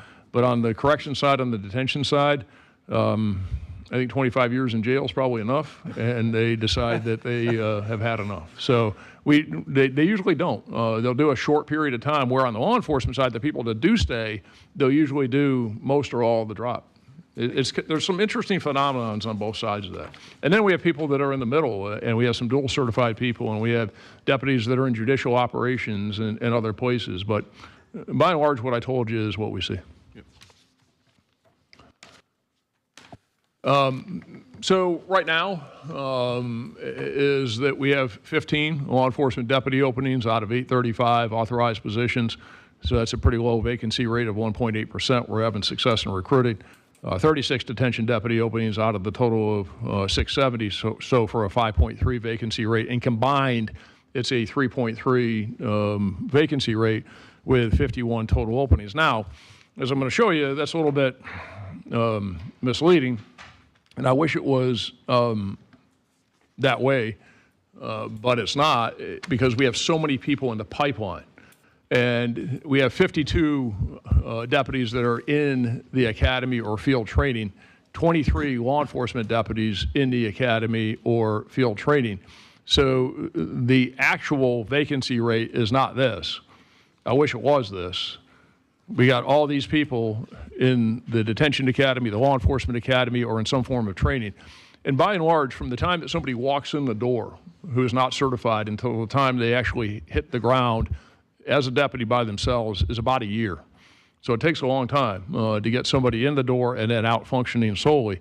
And so with those people that are in training, the actual vacancy rate on the law enforcement side is 38, because those are people that aren't available by themselves to function as a deputy. And on the detention side, that's a very high number. We have 88 who are getting a paycheck, but they're not available to do the job by themselves. So that puts us at a very different vacancy rate on the detention side. So what that does... Commissioner Scott has a question. What's that? A quick question, Bob. Yeah. So as soon as somebody starts the academy, they're getting paid, so you count that as their, so that vacancy is filled at that point, even though they're not actually performing law enforcement functions. Correct, absolutely, because we have the authorized positions, and then you got your vacancies, and as soon as they're on the payroll, they're taking one of those vacancy spots, but they're not functioning. Right. And they're not functioning, and again, they got to get through the academy. The law enforcement academy is about 20 weeks, the corrections academy is about 12 weeks, and then they have to go through high liability training with us when they come, and then they have to go through field training. So the entire process takes about a year to get them where they're functioning, where they can do the job and fill a post or fill a patrol zone or whatever, where we need them. What's the dropout rate of the ones that start the academy and don't make it to the final? I'm going to share this with you because this is an interesting, and I'll answer your question, is that, I've said all along, and I say this, is that we get applicants. Applicants has never been a problem. Right. It's who you want to hire. And when you look at the applicants that we've had, make sure I got, so for deputies, in 2023, we received 897 applications, and we only hired 9%. Right. So what we're seeing, and we're trying to be very selective, you cannot compromise quality. You got to do everything you can to make sure that you're hiring the right people, and it goes without saying, and those are for obvious reasons. But we see more probably now of people in the early stages of the academy and even in field training that don't make it. And you do see, I'd say it's a handful, but a handful is still too many because you've already invested so much time into these people, right. And then you're starting all over again, especially if it's after the academy and it's in field training. We try and fill the gap with that by requiring them to do things where we see it's caused people to leave. So as an example, is that anybody we hire, they've got to do ride-alongs, they've got to go into the jail, they've got to spend time in there, because you'd have people that you'd hire as detention deputies, and then they'd come out of the academy and go into the jail and say, oh my God, people are yelling at you and they're banging bars. Well, yeah, it's a jail. Where'd you think you went to work, But even with law enforcement deputies now, we hire them, we require them to do jail tours, and we require them to do ride-alongs. And so, those things that we've seen where it's caused people to not succeed, we're trying to cut that off on the front end. Try to expose them early on. Yeah, right. So, with that. But we do see probably more than we used to see of people who don't make it. Yeah. But, we'd rather have them get out. If it's not the right fit for them, we don't need them. So, right. Yeah. Commissioner Flowers also has a question. Thank you very much.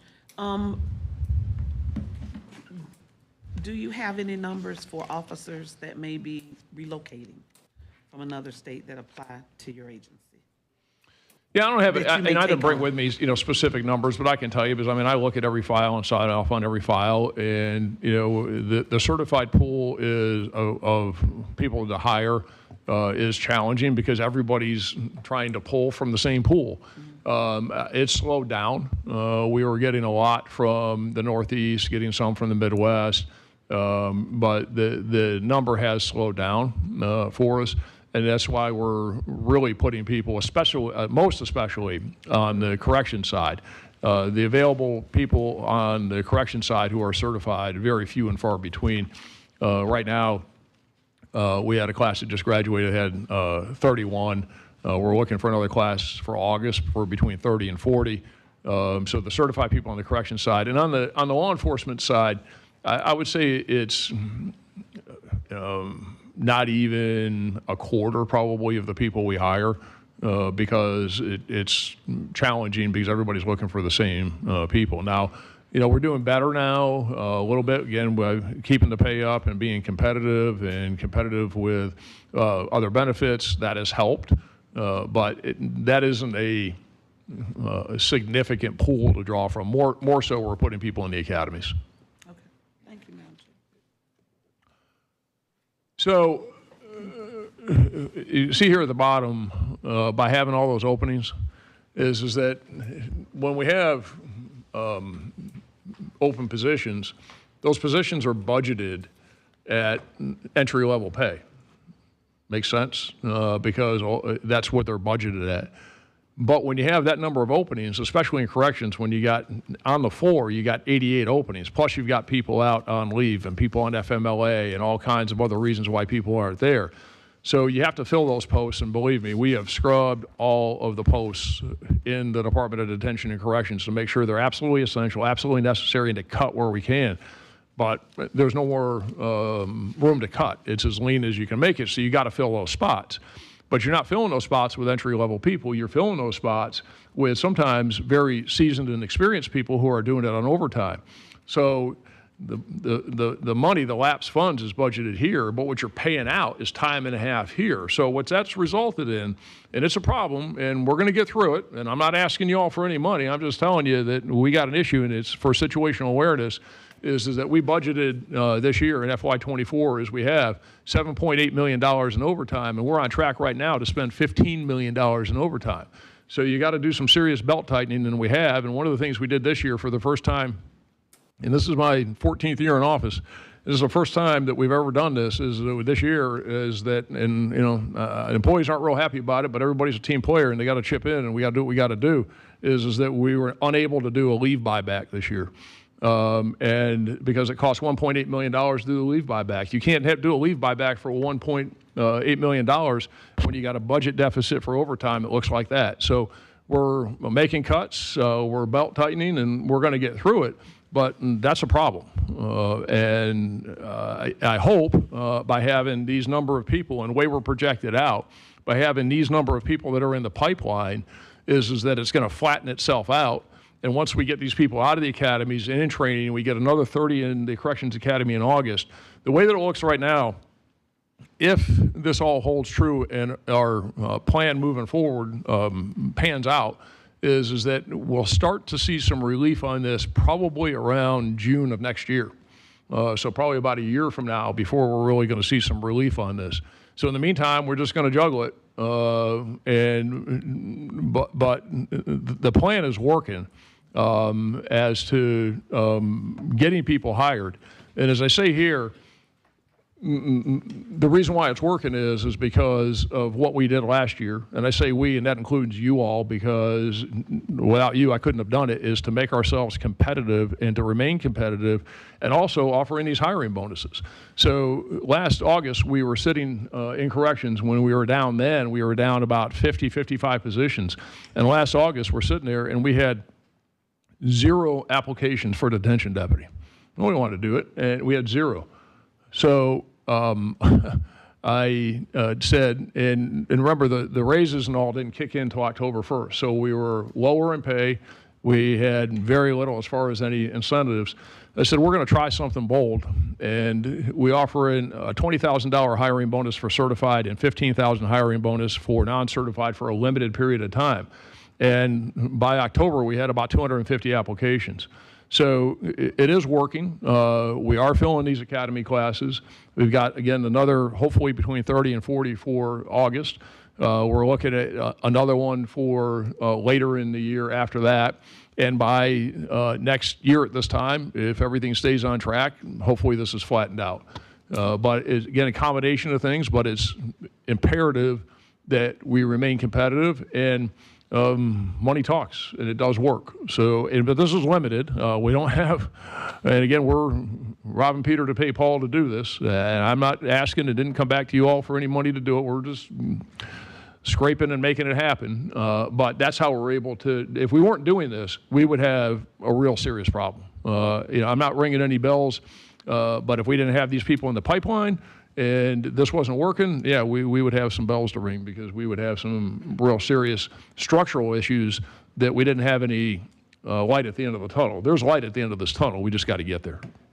Bob, and do you see the pool of applicants, just for lack of a better term, the demographics of that pool changing dramatically in the last 5 years? Or what does it look like? I mean, are we talking young 20-year-olds that are Yeah. guys and gals, the same kind of? Yeah. Okay. I wouldn't say it's changed much at all, Commissioner. I really wouldn't. I'd say it's pretty much the same. You got people, some that are coming out of the military. You have young people. The academy classes, of course, are younger people generally.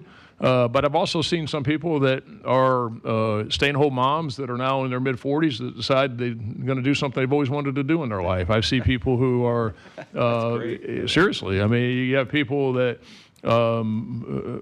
second career people. It really is very mixed, but we've always seen that. So I wouldn't, to answer your question, I don't think the demographic has changed much. Thank you. So getting to the numbers, FY24 adopted budget was $410 million. Our submitted budget this year is $438. I think, importantly, at least that's what Chris tells me, we are doing a decent job of generating non-general fund revenue, and that is contracts that we have, contracts from the various cities, the 13 cities that we contract with for law enforcement. Of course, we have a contract with the airport, which is an enterprise fund for you all for law enforcement. We have a very significant contract which generates a lot of money for you all, which is good because it offsets this budget. $13 million a year we're generating from the U.S. Marshal Service for housing federal inmates. And our total non-general fund revenue this year is $47.4 million, which brings our net general fund request down to $391 million. When you look at our revenue over the last few years, we've been able to increase it significantly in making sure that we stay consistent and passing along the cost to those that use our services so that the county is not supplementing any of these services that others are receiving. And you can see here 22, 23, 24, 40, 41, 44 million in 24. And now in 25 is that our revenue from the current year to our revenue for next fiscal year beginning October 1 is going to increase by 3.2 million. So over the last 4 years, we've increased our non-general fund revenue by 7.1 million. And I'm sure it was so riveting that you all read it in great detail when I submitted the original budget proposal back on May 1st, because I know you all read it and memorized it. So it wouldn't matter, but I thought I'd note it anyway. It showed a $1.4 million difference between what we submitted and what the actual revenue will be, because we had not costed our city contracts at that point, and we just use a standard 4%, but we don't do that. And we have increased, as you'll see here, is that we're increasing the cost of all the law enforcement contracts for the cities and for everybody else by 7%, which is the increase in our budget. So we're increasing the costs of those contracts to all of the consumers of the services consistent with our budget increase of 7%. So nobody is receiving anything other than what the true cost of the services are, and that means that the county general fund is not supplementing any city or any enterprise fund or anybody else's. They're getting the same increase as they should for what it costs to perform the services.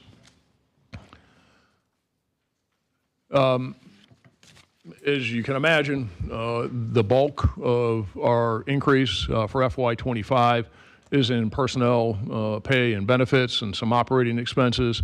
The current deputy pay is 65 to 91. And like we've said, and I've said a couple times now, is that we are competitive. And right now, we're at 65. St. Pete PD, who is the next largest agency and one that we compete with for people and look to remain competitive with as far as pay, they're at 65, 171. So we're basically the same. When we look at what we're going to do for FY25 for the deputies, is that, and I've had discussions with the PBA on this, and quite honestly, I'm not sure that they're happy with it, but we did really, really well last year. We were able to do a considerable pay increase, and you can't do that every year. And my goal is to remain competitive. Well, again, we don't have to be the top paid, but we have to treat our people right. We got to treat them fairly. We have to make sure that we are competitive, and by raising the starting pay only by 3% this year, we'll take our starting pay up to $66,950, and the high end of that range would be $94,464. When you look at what St. Pete's going to do for October 1st, is that it's already set for them, and they're going to go to $68,429, which keeps us competitive. That's fine. I don't have any concerns about them being at 68 and us being at 66. That's in the ballpark, and it's fine.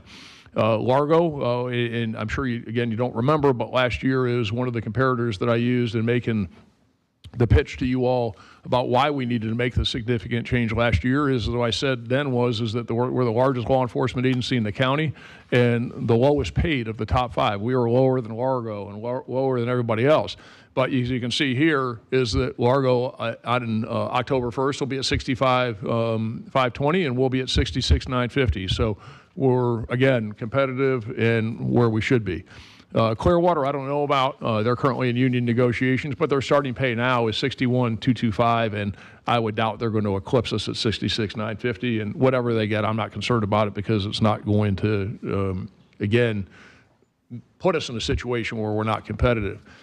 Even with Tampa, their starting pay is not determined, but their starting pay now is $68,952, and we're going to be at $66,950. My guess they'll be somewhere in the low 70s, but it's not that huge delta that it was before, where we're talking $6,000, $8,000, and $10,000 difference. So again, what we did last year worked in Hillsborough.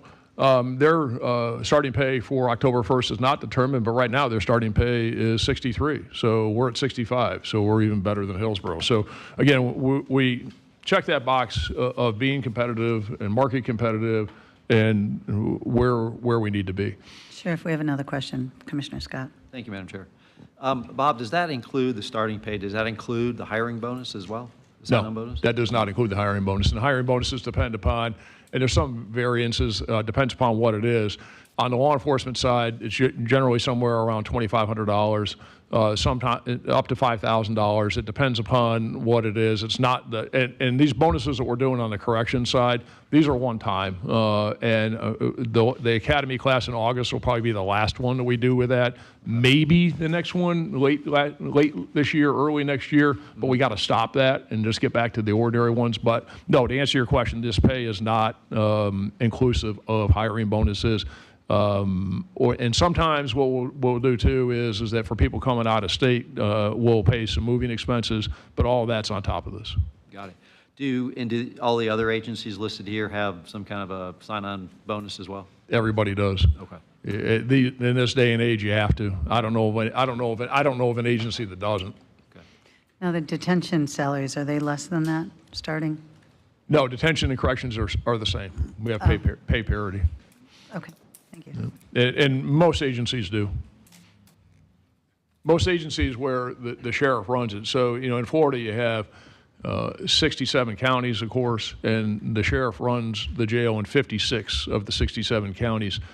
In some of the counties where it's run by the county and they're correctional officers and it's a correctional agency, then sometimes it's different. But in a sheriff's office, you really have to have pay parity for a number of reasons. I looked on Google, and it said that your detention deputies start at 45. That's the only reason why I asked. What's that now? They say your detention deputies start at 45, so I assume that's old data.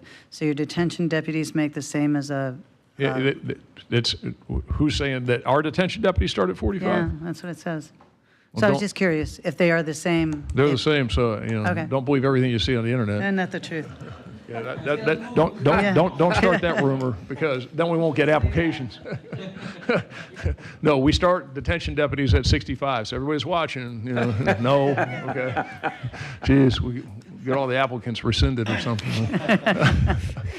Okay, so anyway, moving on. So non-sworn personnel, we're going to do a 3% from midpoint, and the total wage cost would be 11.8 million. That's inclusive of all benefits, FRS, et cetera. So doing the deputies increased base pay of 3% and doing a 3% from midpoint for non-sworn, the total cost is 11.8 million. Our FRS contribution is 3.5. Social Security is going up about $1 million. We really have seen with health insurance just skyrocketing costs. And we've looked at it. This is based on actual claims. We have an actuary. We use a consultant. We look at the claims. We look at this. And it's primarily due to prescription costs and high claims. And the increase is what it is. It's based on actual claims, and our increase is 10.2 million in health insurance costs. And you know, we do everything we can to manage it. When you're looking at health insurance, I think as most of you know, it's oversimplification, but there's two ways you manage a health insurance plan. One is you manage the claims, and two, you look at your TPA and the network that you rent, and making sure that they have the best discount rates and negotiated the best discount rates possible. So it's your network with the rates and the discount rates that they've negotiated and managing your claims. We use United Healthcare as our TPA, and that's the network that we rent. And we've looked at it. We went out to market on it. We've looked at all of the different costs. They're very competitive. And you also, when you're looking at, of course, as you all know, I'm sure, is you also, when you're looking at who your provider is, you also have to do a disruption analysis. And you have to make sure that as you look at plan to plan, how much it's going to disrupt the medical providers that the people on your plan have, and how many would be bounced off or around, and that's a factor. The cheapest one isn't always one that works. But in this case, you know, we've looked. I'm very satisfied that we're getting a good deal with United Healthcare. So that's not the issue. The issue is our claims.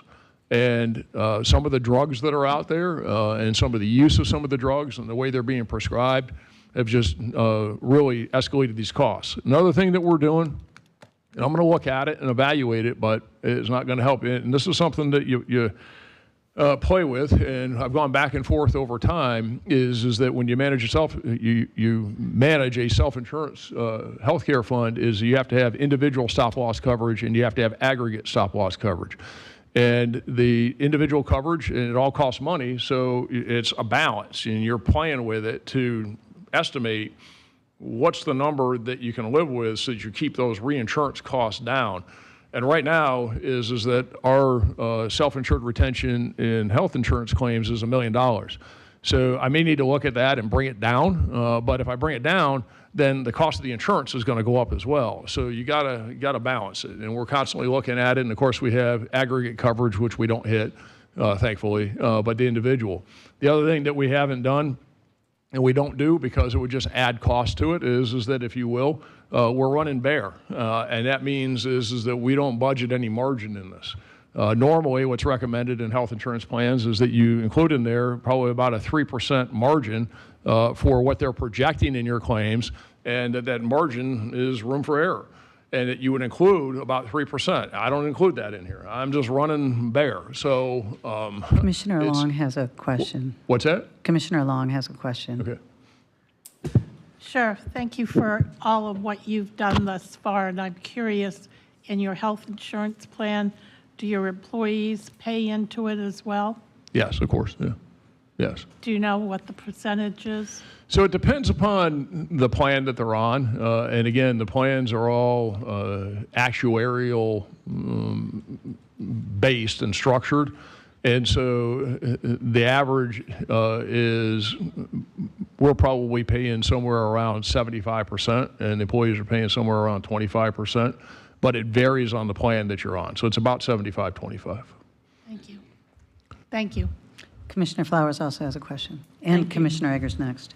Thank you. You may or may not know this, but for your prescription drugs, did United cost out your class 4 drugs, which tend to be heart medication, codeine, morphine type drugs, diabetic patients now, versus traditional generic options that can sometimes help bring down the cost when they look at costing out your class 4 drugs and then finding a specific generic provider for other medications to help bring down the cost for your prescription? Yeah, so Commissioner, I can't, as far as the label on it with the class 4 drugs, I'm not familiar with that terminology, but I can tell you that we sit and we talk and we go through this and with the formulary and we make sure that we are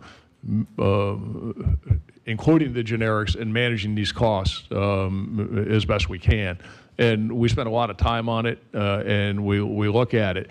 Now, I'm going to just tell you, one of the things that's driving this cost, and I've sent stuff out and we look at it, it's very frustrating for me. And I sent out, I think our people will tell you, probably a pretty terse email across the agency, is that one of the things that's driving up some of these costs is the use of drugs off-label, especially Ozempic and some of those diabetes drugs that people are using, and they're using them for weight loss. And some of those costs have increased our prescription costs in the millions of dollars.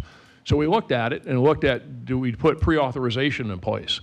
And one of the problems you get into the classes of drugs is that you cannot just take a single drug or 2 or 3 drugs and put them in a pre-authorization status. It requires a whole class of drugs. And then you're looking at disrupting a whole lot of people that go to the doctor and they can't get their drugs and their prescriptions in a timely manner. So I put out an email to everybody that said, knock it off. And then we looked at also, the other problem we looked at is the way the doctors are coding it. So when they code it for diabetes, then even if we put pre-authorization in place, it still wouldn't fix it. Right. So we're really looking very diligently at all of this and looking at all the options that we can and continue to discuss it on a regular basis, and we'll continue to look at it. But, as we continue to look at it, and this is a very conservative estimate because, again, I didn't include margin, didn't include anything other than what the claims actually show. And right now, and again, not coming back, not asking for anything, but right now, and I won't, I'm going to figure it out. But right now, we're running, even in this year, of course, we're running well over 100% of claims ratio to funding. And, we still got a few months left in the year. It's got to balance itself out. We will figure it out. But the claims costs are just off the charts. And what he's seeing is the same thing we were experiencing last year. It's kind of that lag. We were doing the same exact thing, looking at those costs. Thank you. Commissioner Akers. We got about 6,000 people on our insurance plan. So it's a big plan. Real quick, Bob, you said there's $10 million increase in health insurance. What is the cost that you're paying for health insurance? I'm just trying to figure out what 10 million represents. Is it so the total cost, I'll give you the exact number of that for health. It's about 60 million. 60. Health insurance, actually for FY25, it'll be 63.3 million. He's up, in other words, he's up 18%. Yeah, costs are up 18%. Okay. And then as far as that, what you just talked about there at the end, do you have reserves there to protect yourself? So we're not like you guys. You guys have pretty healthy health insurance reserves. Real healthy. Yeah, that's what I was told this morning. What's real that? Healthy. That what? Real healthy. Real healthy. Yeah. Don't go there. He claims part of that. Okay. Well, see, but that's a problem, and not a problem, but that's something for situational awareness. Since you raised it, I think the numbers would show you guys have somewhere around $57 million in reserves, something like that. But okay, so you got to know the history, and maybe it's a can of worms you don't want to talk about. But back in 2005, the county administrator at the time and the sheriff at the time, when the sheriff's office broke off from the county with health insurance, so that's 2005, is that something had to be done with the reserves, and they decided how they were going to separate and allocate those reserves. But we never got a penny of the reserves, so we don't have reserves. Our reserves are on your paper. but we don't have those monies. So I don't have reserves to work with. We're required to have, by the Florida Department of Insurance Regulation, we're required to have 60 days worth of runout, and that's about $6 million in reserves, and that's about what we got. So we don't have the protection. That's the other thing that really concerns me about this, is that we got to be tight with this, we got to be careful with this, because I don't have access to, funds that, and I got to manage it within what we do. So we have no margin, we have no reserves. We've got $1 million SIR. We don't have that option. And if you have a big pot of reserves, you can play with it a little bit, because you can draw down on it. And even if you make a mistake in 1 year, then you can fix it the next year. I don't have that. I don't have that luxury, I guess. I don't have that ability. Yeah, that's why I asked. Thank you. Yeah, sure. It's a good question. It's legit. So we separated in 2005. And what was the reason they separated in 2005? Because I don't understand why we don't do this together, because I think it would be savings if we did it together with the county and the sheriff. So can give us that history lesson if you have it. Yeah, there's a lot of reasons back then. It had to do with funding. It had to do with plan design. It had to do with the retiree benefits. There was a whole lot of reasons back then that they decided to do it. A lot of it had to do with probably plan design and the type of benefits, and there was a huge disagreement over it. So are your plan design and benefits that much different than the county's? Probably to some degree. I don't know the answer to that. But I know the retiree benefits are different. We actually did a comparison with, because our employees, see other plan designs, so we did a comparison. The sheriff was one of those plan design comparisons. A little bit richer, but not much. It's pretty similar. So wouldn't there be efficiencies if we had 6,000 more people on our, I just don't, I don't understand. I would think the efficiencies would be significant, and then you wouldn't have that reserve issue if it was done in one. Maybe it's cleaner that it's in your department, but. I don't know about that. I'm really not inclined to go back. I'm really not. One of the big differences. No, if it's not broken, don't fix it. And I don't think it's broken. So, I think we're in good shape. I think we're in a good place. Okay, I get it. It's cleaner that way. I get it. But yeah. All right. All right. Question. So, anybody? No, I said that was a good question.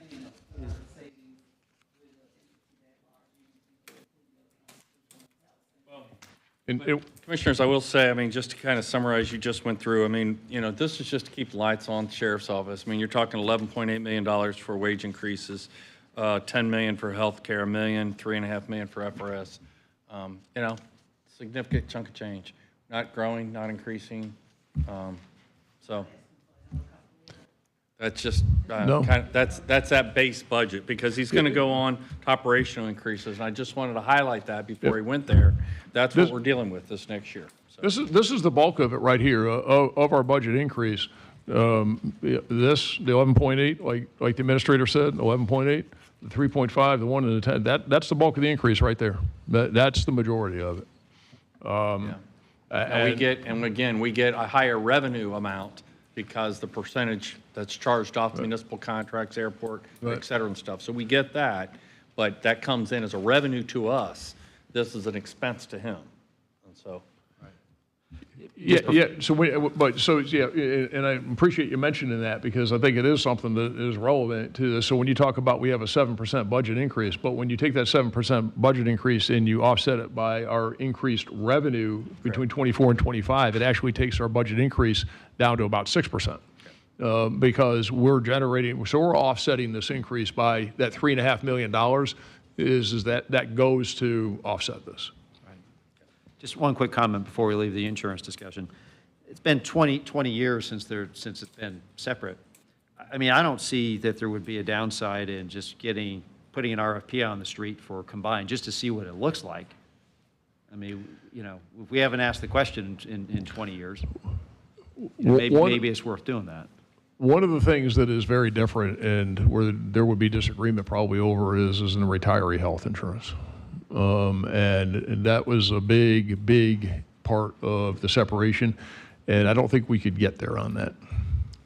We do not, for any new employee after 2005, I believe, or 8, or something like that, we do not have retiree health insurance. Okay. So employees before that were provided a supplement, and that is phased out over time, and I think that's a difference in the sheriff's Very different, office. and we do. And again, being competitive and what expectations and haves and have-nots, I don't, that's, Commissioner, I think that's probably a barrier. Right. How long do those retiree health and benefits go on for? Till they indefinitely, or until they get on Medicare, or? Yeah, until they get on Medicare. We have a Medicare Advantage plan. So at age 65, they get off and they go on to Medicare Advantage plan. Okay, thanks. Is that in statute? That they have to get on Medicare Advantage? No, because wasn't the legislature looking at increasing the health benefits for retirees? So I thought maybe that was already in statute, and so that was governed by that? Okay. Well, in Florida law, you know, when you leave any public sector employer in Florida, you have the right to retain health insurance coverage. What it doesn't talk about is the cost. Right. So you have a right to retain it, but at full funding, of course, that's a different story. Okay. Thank you. All right, so the last couple of things in here I want to talk about, because that's the big chunk stuff. And let me just, the operating costs are up by about 10%. That's all the usual contracts and everything else. Probably the big ticket items in here. One is, this is the helicopter engine overhaul, $840,000. It's not an option. It's once every 12 years that it has to be done. And based on a whole, it's got to be done. So that's just the cost of it. We have 3 helicopters constantly in use. It's the only law enforcement aviation unit in the county. They do phenomenal work for everybody, and we got to keep the helicopters in service. So that just is what it is. Out of the range, $260,000 for the bullet trap replacement. That's probably a good expenditure for everybody, because we don't want bullets going where they shouldn't be going. So we got to replace those traps periodically so that they do their job. The last thing I want to talk to you about that's on here has to do with this $1.8 million for the Family Reunification Center.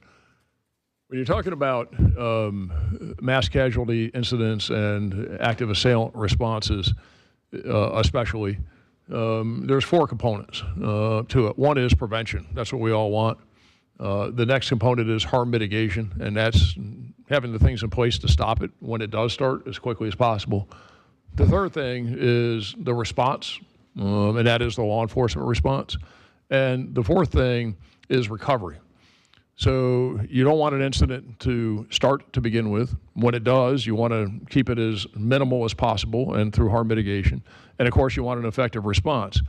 But as it comes to a conclusion and you get into recovery, is that probably the key component of recovery is reunifying those people, and whether they're kids at a school or whether they're adults at a stadium or whatever it is. And this is where recovery transcends active assailant events into all types of mass casualty events, and whether it's an accident, whether it's a natural disaster, or whether it's an intentional act, is that you have to hook up, reunify those victims with their families and friends. When you look at the after-action reports from mass casualty incidents across the country, when you look at the report, and you all know that I've continued to chair the Stoneman Douglas Public Safety Commission from Parkland, and when you look at our reports, and we brought in to the Stoneman Douglas Commission, we had, in one of the meetings a couple years ago, we had a panel of family members. And at the top of the list in these after-action reports from across the country, the top of the list from the families at Parkland was how atrocious and how inadequate the reunification process was, and how they were treated and not treated in that process. Those family members were ticked off and adversely affected by the lack of preparedness and how they were notified of their kids' deaths, how the families were treated, and the services that they were provided, because they didn't exist because nobody was prepared. And you see that across the state, you see it across the country.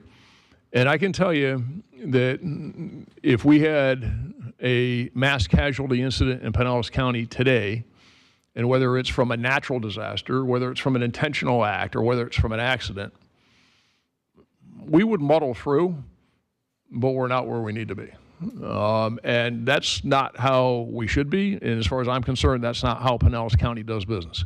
We take care of our people, and we got to make sure that we're going to do the right thing by the community, where if one of these things happens here, that we are going to ensure that whether it's at the Trop in St. Pete, whether it's at Ruth Eckerd Hall, whether it's a natural disaster on the beach, or whether it's an active assailant attack at St. Pete College or at Gibbs High School, that we can effectively take all of these victims en masse and take all the family members and get them back together. And also, probably one of the biggest obligations we have when you have death and seriously injured people, that they receive those notifications in the appropriate way, they're getting the proper services, and we got the right place to do it. We don't have that today. And so I started talking about this probably about a year ago with Kathy Perkins, your emergency management director, with the police departments and the police chiefs across the county, with fire service and with others. And we have been able to, as opposed to, and kind of along the lines of what some of the tone here has been, is to do things in a collaborative fashion, to have economies of scale, to eliminate silos and individualistic approach to things, is that we formed about a 250-person countywide task force where the cities, St. Pete, Clearwater, Largo, Fire, the school board, have all agreed to put together personnel that would staff these reunification centers if one of these incidents were to happen. We have, and I've been able to scrape together some minimal funds for some communication equipment, for some tablets, for some different things. We're in the process in-house, so it won't, if we were, and I've costed it out, and I can tell you that if we had to buy software to run a reunification center, is it would easily be in the hundreds of thousands of dollars. But our app developers are doing it in-house, and we'll have that software developed by October. We've begun the training. And we're, again, with this task force, people will be on call. And the thing that we're lacking, though, to bring this to full fruition, is we're lacking the equipment that's necessary. So when it happens today and we activate, that we can stand up this center. Now, family reunification centers are really, they have to be self-contained. You have to have intake for the victims. You have to have intake for the family members. You have to have investigative areas for interviews. You have to have health care. You have to have death notification. There's all kinds of things you have to have in these things to make them run effectively.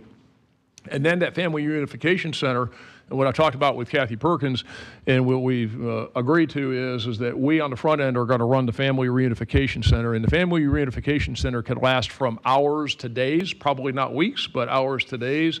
And then that transitions into a family assistance center, which is the more long-term. And Kathy and her folks in emergency management are in the process of putting together the structure, and we're going to work together. And what we're doing with this equipment and with the technology and what we're developing, we'll share all of that with them so that the family reunification center would transition into the family assistance center. And this is one big, huge insurance policy that I think there's not an option. We have to have it here in Pinellas County, and it's a huge mistake not to have it. And if we don't have it and something bad happens, it's one of those things you're going to look back and say, we should have had it. And it's one of those things where you have to have it in place. You got to have trained people. You got to have the equipment. You got to have the infrastructure, and you hope you never need it. But if you don't have it and something bad happens, I'm telling you, we will not be where we need to be. So that's what the ask is. We got everything laid out. We got all the people. This is the last piece to put this together. And Commissioners, this, obviously there's been a lot of work that's gone into this, as you can see. This is one-time money. This is not recurring. And so there's all three of these items. Christopher Latvella has a question. Commissioner. Thank you, Madam Chair. Sheriff, you mentioned the 200-person task force that's been involved in this. Would those people be mobilized in the event that, heaven forbid, something happens, and then they would go to the reunification center all at once? Right. So is that we wouldn't need, I hope, all 250 at the same time, and they would be in teams. And you also have to have people, because these things have to run 24/7 when you do activate. So what would happen is that we'd have all this equipment stored on pallets and have the vehicles ready to go. So we would activate the task force. We would identify where the location is. All of the equipment and all of the resources would come out of our special operations warehouse on pallets and on trucks. They would go there. It would all be set up. And you've got to get this set up from the time of the incident and you activate it. It really has got to be set up within probably 2 to 3 hours. Because otherwise you got people sitting on the street corner. Or you end up in that Parkland situation where they stuck them in hotel rooms and it was just a conference. It was a mess. So it's one of those where you really got to be right and tight on it. They would be activated. They'd go. We'd have people to bring the equipment. We stand it up, and really with the goal of having everything up and running within about 3 hours. Commissioner Eggers. Yeah, just keep following on that line of questioning. So what is this going to look like? I mean, is this a facility that we have already identified, or is it one that just mobilizes depending on where where the incident is, or, yeah? So that's the reason, one of the reasons for some of the cost here, excuse me, is it would be big tents that we would be able to blow up. Some of this is generators and it's the tents. We looked at that and we tried to find some static facilities, but when you look over Pinellas County, we looked from Tarpon Springs to St. Pete, there is no one place. And again, you don't know where the incident's going to happen. So in what we've looked at, and we've already pre-identified some locations. So as an example, what we would do is we would actually seal off roads, and we would probably set up the reunification center. So as an example, and I'll just use this as an example, is that we would take in front of the Sheriff's Administration Building, probably wouldn't be there, but in front of the Sheriff's Administration Building, we would take Ulmerton Road, block it off from 113th Street to Seminole Boulevard, and we would set up the tents and set up the facilities, and we would just take it over, or a parking lot someplace, something along those lines. So it has to be mobile because, and this is what part of the cost is, that type of infrastructure. So it would be the big tents with the generators and the lighting and the equipment and all that goes with it. Yeah, it wasn't making sense to me to have a fixed facility. No. It needs to be mobile. And I wish it was, I wish it would, but it doesn't work. And like you know, it doesn't work. And the reason why, it would be a little bit less expensive, but you can't do it. We tried to find a way that we could find static and tried to have some agreements with some places, but like in Dunedin, we looked in Dunedin, there's no place up there that's big enough to hold all of this. And then who says that in your North County facilities, Dunedin, well, the incident may be, way up north in Tarpon. So again, this is the best way to do it, and it would all be something that would be mobile. And to get to Commissioner Wadvala's question, is there'd be an activation, everything be on pallets and trucks that would go, and all those people would report to the site, and then people would just set it up. And we'd like to do, hopefully get this approved, is we're doing a mass casualty drill this summer. We've done one the last 2 summers. Last year's was at Seminole High School. The year before that was at High Point Elementary. This summer, we're going to do it at USF St. Pete campus in conjunction with the University of South Florida and the Police Department and St. Pete Police. And it's going to focus on a lot of command and control and a lot of a mobile aspect of it with buses. But next year, we really want to incorporate this whole family reunification component into that mass casualty drill. So that's why we're doing the training now, and we're moving it along so that for 25 we can include this. And that was going to be my other question about the mobile piece of it. And the center is going to be mobile itself, but also getting people from wherever it is to this. So we've got a partnership, and actually you can thank the school board for it, and the superintendent, is that one of the things that they have done and committed to this, which is how we will move people, is that they have held back from sending to auction 20 school buses. And we're going to train deputies who have CDLs to drive those school buses, and that'll also be part of the training. So they will be, those buses are available now. They've held them back. They're at the school bus yard. And so they're going to make those buses available. So what would happen is that our personnel would go pick up those 20 buses that are basically, deadlined and just for this purpose. and they would take those buses to the location, and then they would use those buses that the school district is donating and dedicating to this to get the people from the site to the reunification site. Commissioners. Appreciate that. Commissioner Scott. Actually, Commissioner Eggers asked my questions there, but Sheriff, this is a great discussion. I appreciate bringing it up. Yep, thanks. Yeah.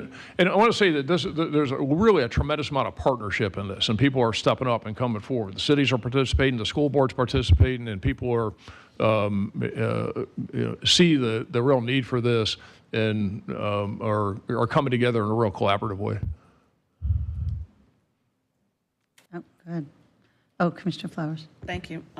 Thank you, Sheriff. I think this is fabulous when you look on television and unfortunately see some other communities, and that's where you see parents or family members kind of taking things into their own hands because they want to know where's my child or family member, whatever, and it just makes the situation sometimes a little bit more complex. So I think this is really, really good. Walter Parnell is like the mid of the county, so to store those buses there for whichever direction they need to go until you all have to use them. I think that's a fabulous idea. You've probably already thought about it, but also utilizing those mental health services to be on site for recovery whenever, something happens, so they're right there to provide that service. I think that'll be, absolutely wonderful. So I think this is a good idea. We don't want to have to use it, Right. but you can never tell. And so just to be prepared, Yep. in case we do, I think that goes a long way in providing some level of comfort at that time for those families. So this is a really good forward-thinking process. No, absolutely, everything above what you said, and we already have a number of victim advocates and social workers and others. There's a whole component of the Family Reunification Center that would provide those counseling and mental health services. And for every family, and part of this, and this is where the resources are very important, is so every single family where the loved one is deceased or seriously injured, every one of them, that family will be assigned a social worker or a victim advocate or somebody that is there to help them provide those services. So the manual on this that we wrote is pretty thick, and I think it's pretty comprehensive. Any other questions? No? Okay. Great job. Okay. I don't see any other questions, so I think you're out of the hot seat already. I'm good. Thank you. Appreciate it. That's it for today, Commissioners. Again, tomorrow we'll have some other departments and kind of sitting in the wing. If we get done early, we can bring them up. Otherwise, and that'll shorten Friday. So we'll be ready to go tomorrow. Great. Well, I also want to thank our deputies that are here again, Deputy Butterfield and Deputy Manley. Again, we appreciate you always being here for us and for the service you do for our citizens. And with that, we are adjourned. Good deal.